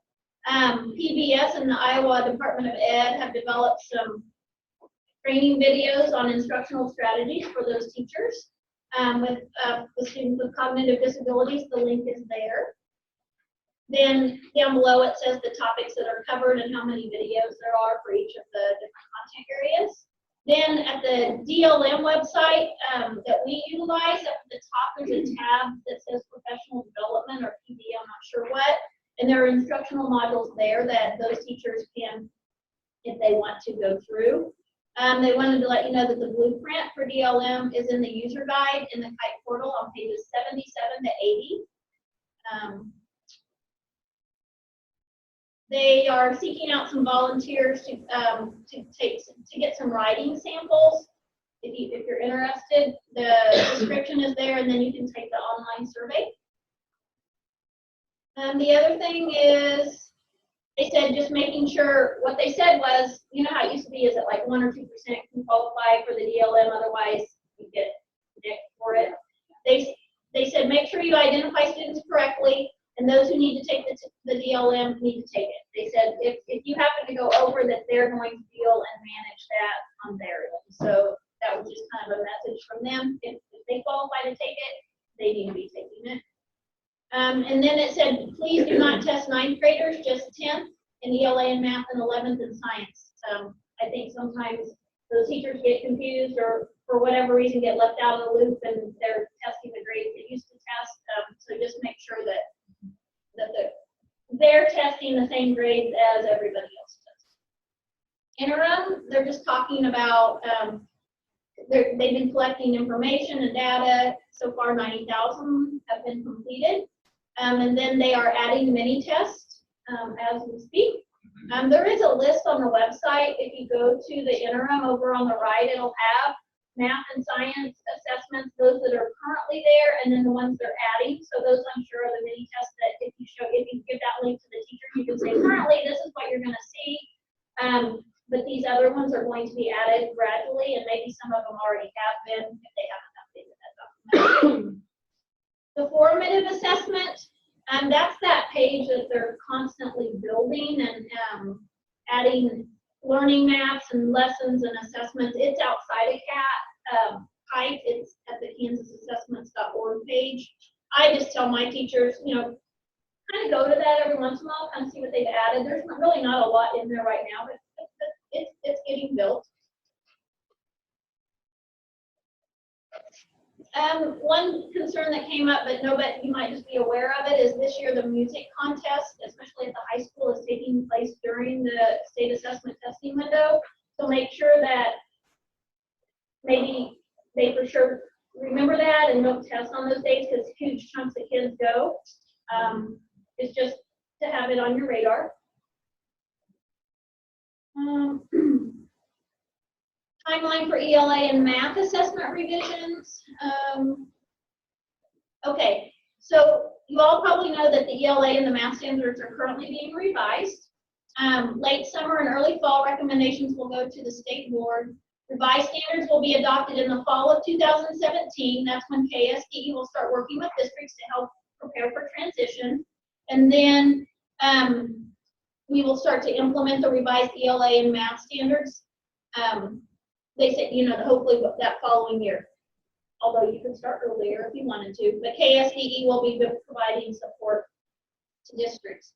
Field test items will come out in 2018 and 19. So what that means is all next year, the assessments aren't going to change, even though, you're going to see the rough draft and the proposed standard changes. Next year, they'll still be testing over the things that are with the current standards. Actually, for the next 2 years. And then in 1920, the very first operational assessments of the revised standards will come out. So actually we have 2 years. And then in 2020, they said if we need to redo or create new cut scores, they will. They don't. So the revised one 2019. Mm-hmm. Although you'll start implementing the new standards probably that year before. Right. The assessment's not going to change until 1920. Okay, any questions about that? If there's anybody giving the interim, and you may have known this, but we didn't see this in the manual. Once you assign it and you tell your teachers to go to My Test tab, the password, the login information is right there in the PDF. You don't actually have to, and it is the same as your others, but yeah, we missed that the first. It's not in the user manual. Second grade, we found it. Yeah. I had teachers that are like, where's the user manual password? And there's a little red PDF right by the test, but there's nowhere in the user manual just, that's what it is. Right, and I was already in the process of pulling those and making those switches. Do remember that once they access, let's say a teacher creates 7 tests, interims, and there's gonna be a PDF for each of those. You don't need to print or anything, you just need one set, because it's gonna be the same for interims and all the way through the summatives. Yeah. It's really tedious, to like sort through, drop down, and go through all the standards. You can't ever see them all together until you've made a test. Then if you hit test, it'll give you loads. So that is like when you're building an initial test, you have to sort this one, this one, this one, this one. And if you have it made, you go to edit, then they magically are all together. That was a big time saver for me. I think I stumbled upon kind of by accident. So if you're looking for a whole list of every section that's available, that's that. I don't know if it's a perfect system, but They had just the numbers of the standards, not the names. yeah, no other district uses like Yeah, we 6 talked minutes. about needing a key, but you're right, you don't want to. Yeah. But you're right, that's what we said, that I would, how can we make this better? Yeah. And they sent out that survey for feedback, and I would imagine a lot of Yeah. people said, but unless we have It that. was very standard easy reference though out there. to do. Yes. Quick and super easy. The other thing, and I think everybody knows this, is that when you have new students coming in, the new task records need to be sent up. So when I've trained my teachers on interims, which I'm sure most of you have already, I make them, when they're creating a test, go and look at the roster. If there's kids that aren't appearing, then we have a gal that does task records. Otherwise, they're not going to show up on the roster. So just make sure that you communicate that if there's kids that are on there that shouldn't be, or kids that need to be added, that somebody's going in and taking them out or uploading an other task. All my teachers. Did your district do interim? Did anybody where you saw the results? Did anybody?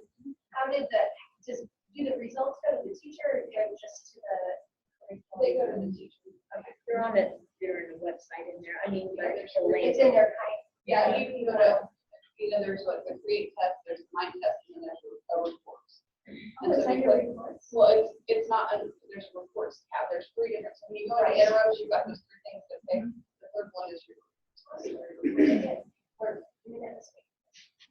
And my teachers created groups based off of their hours, and what they would do is after a task record was sent up, they're like, well, they didn't show up in my hour, let's go through and edit that group and have that kid. Then it'll show up. Anything else? Okay, Teresa's not here, and she didn't put any updates for KPLT, so I didn't have that. No, we didn't. But that's just kind of the agenda item we always leave on there. The next one, and we don't really need to spend a lot of time here, but, and maybe I kind of put it on here because I'm always looking for dynamic speakers to come out at the beginning of the year. Dr. Black asked me the other day what we're going to have, and I'm like, I don't know. And we typically use the Kansas Teacher of the Year. We've also, Randy came out last year. So we're thinking about doing our health and wellness fair that first day back. So I'm kind of looking for a person that can come and talk about that topic. But I thought, this is a great time to, for us, if you all are responsible for bringing people in that get your staff motivated, or even somebody that's just a great speaker or presenter, you can add them in here.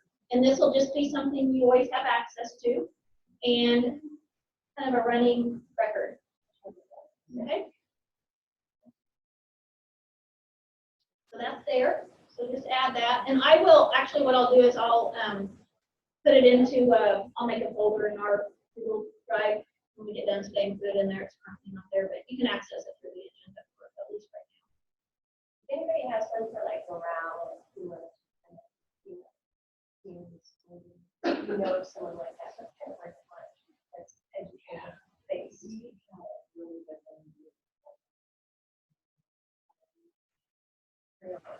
I had one years ago, I can call him when you were at Rainway, and I'm sure he's 65 now, but it was amazing. I mean, I don't know, he was retired now a long time ago, so I don't know, maybe you remember. He was from Oklahoma or Texas, little guy. Did he still retired in the teacher. high school Yes, cafeteria? yes. And it was the best. I mean, people were laughing I'll have to Great way to upload start the the year. He's probably dead disease now. Passed on to the other side. But he was great. I just wanna like that. So- Everybody share. Yeah. So that is there. So as we're kind of planning for next year.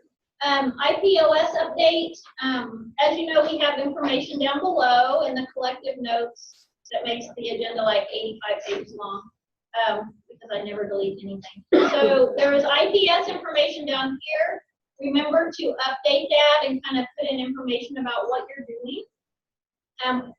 We talked about it last time, so next time I'll make sure that's a topic that we really discuss and visit more about. But if you have updated information you'd like to add here, because I know people are actually making decisions now and have some better implementation plans, you can add it in there so people can look at it.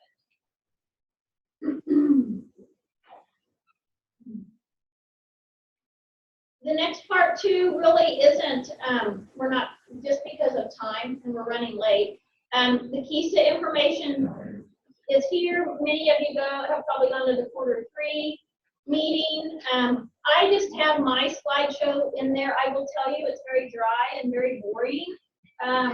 Very dry and very boring. But I've just done where I've taken Kelly's slides or the State Department slides and have placed them into an ongoing slideshow that has Q1 and it'll have all the way through Q4 in there. If you want to use it, just to save yourself from having the tedious work of doing that, you can take the slideshow, copy it, and then change it up or make it your own. You don't have to at all, but it's there. And then there is one here I just put the guidance document there as well. Any questions about KISA? I mean, we can talk about this for a few minutes. I know it's a big, I'll call it a big ticket item, but a huge thing. Is anybody planning to use Kansas Star?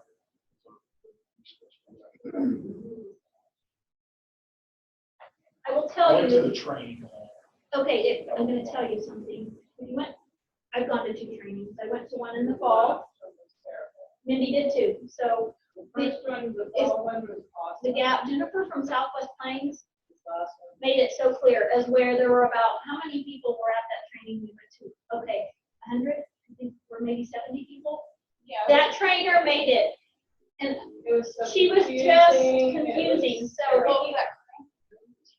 And you couldn't get on the internet? No. Yeah. So then you're like, well, I can't even get in. Right. So if you went to that one, go to another one. Yes. From Southwest. No, the second one. Oh. Oh, Jennifer from Southwest Plains is the one that did the first one. So I'm just saying, don't give up on it if you went to that last one, because I was sitting there going, oh my gosh, those poor And I people. think they're gonna have more and more, especially next year as everybody gets full speed. But if you went to this last one, Give it another don't chance. feel discouraged. It was awesome. The first one was Bringing somebody awesome. in and we're having all That's our what we're gonna admin. do. I think that's what coming in to talk about. Oh, Hopefully we're it'll doing be that as too. bad. And I would just bring in Jen. She'll come out and train and she'll I take don't care of know your who's administrative reason team. against that, but somebody. Yes. As And soon I would as I recommend. knew we couldn't get on the internet, I'm like, okay, why are we here then? Because no one can get in and even mess with their system or anything. Yeah, it was awful. Anything else? And how many people are coming tomorrow? Is it tomorrow? Yeah. What's tomorrow, the unconference? KISA. Oh, KISA. We have KISA. Oh, I already went because I was having district update. Okay, all, let's see.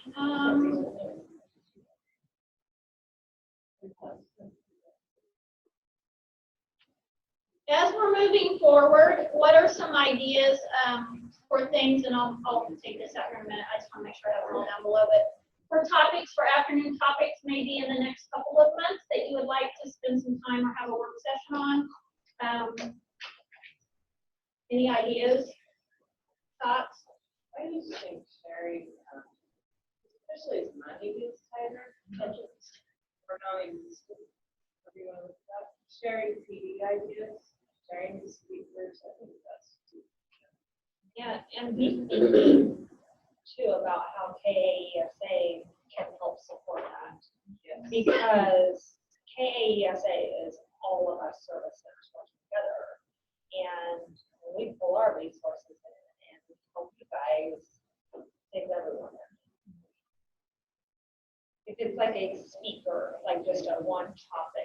teacher usually is how it is. The ongoing PD, we realize it's tough, and that's where you see the change. That's where the change happens in the practice, actually doing it with feedback and costly, but you have ideas, I'm here to collaborate with you as well. Like, I'm open to thinking differently. I don't know about anyone else, but I feel like our teachers, everyone is just dead. And, not very appreciative. I mean, you go through that teacher right now, you feel just like you're getting stand up all the time. We're just trying to think of motivating things to get the morale back. And that's Especially when you're saying, we're doing this, no pay raise. You know, so morale, uplifting, yeah. I don't know. one thing, and I just thought of this because my business manager, they sent it to her, not me. And I think you can look at your allocation, I'm not sure, but Title IIA is changing for many of you next year. You're either, like, they're reducing mine by $18,000. Maze is getting like another 100,000. So it's dependent on if your enrollment is decreasing or increasing, and if it has over the last, say, 5 years. So when you're planning your professional learning, you need to look at your budget now, because it may be very well changing. Just FYI, in case you weren't aware. That's a lot of money for a little district. $17,000. You're like, oh, okay. The last thing, actually, 2 more things. This was just someone brought. Who brought this? Me? Was that me? Yes. So, and I don't think we need to spend a lot of time on it. No, I don't need to. No, I don't know if we need you guys, and I'm thinking, how we've got reading, we've got math, we've got all these things that we need to be doing, that I've got teachers who are concerned about our very old sex ed, personal awareness curriculums, and they're wanting to know, when are we replacing them, and what is everybody else doing about them? So I thought, well, surely we can't be the only ones that are still using some stuff back from the 80s. I don't might know. be wrong, but I think all they do is To the museum. thinking it's them really have. So take a field trip. Well, we do that, but our fourth grade teachers are the I ones. don't think they do a really nice job at it. That's in grade 5, isn't it? Don't all grade 5s do that? Like, honestly, Is it for 5th But grade? Texas Museum is. I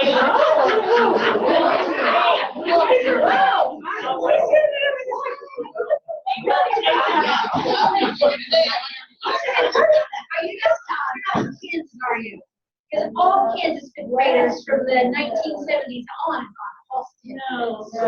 As you call it, the sex museum.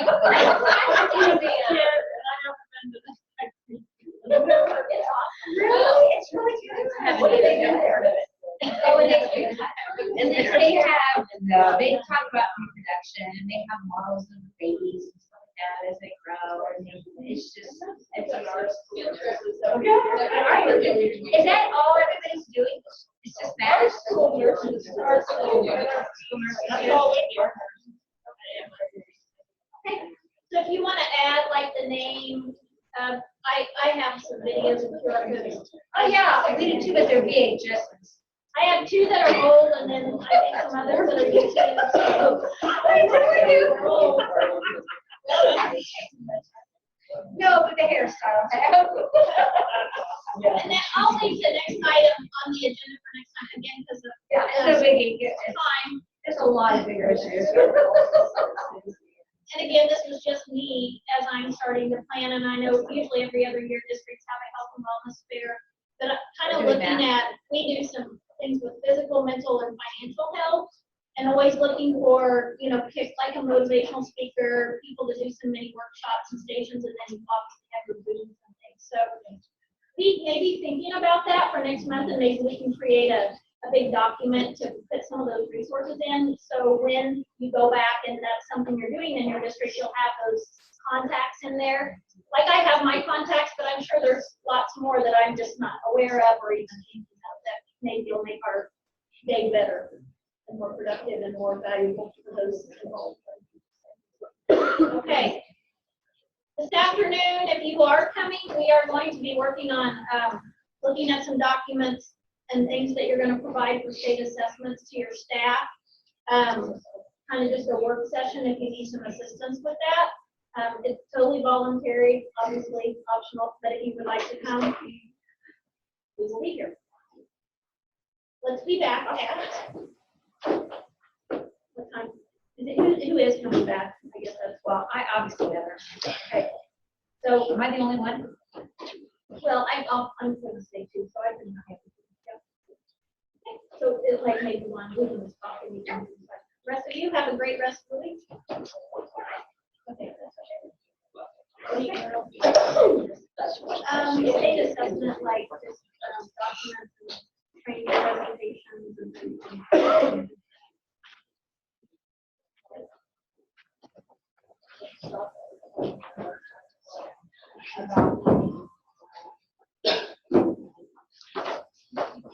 I will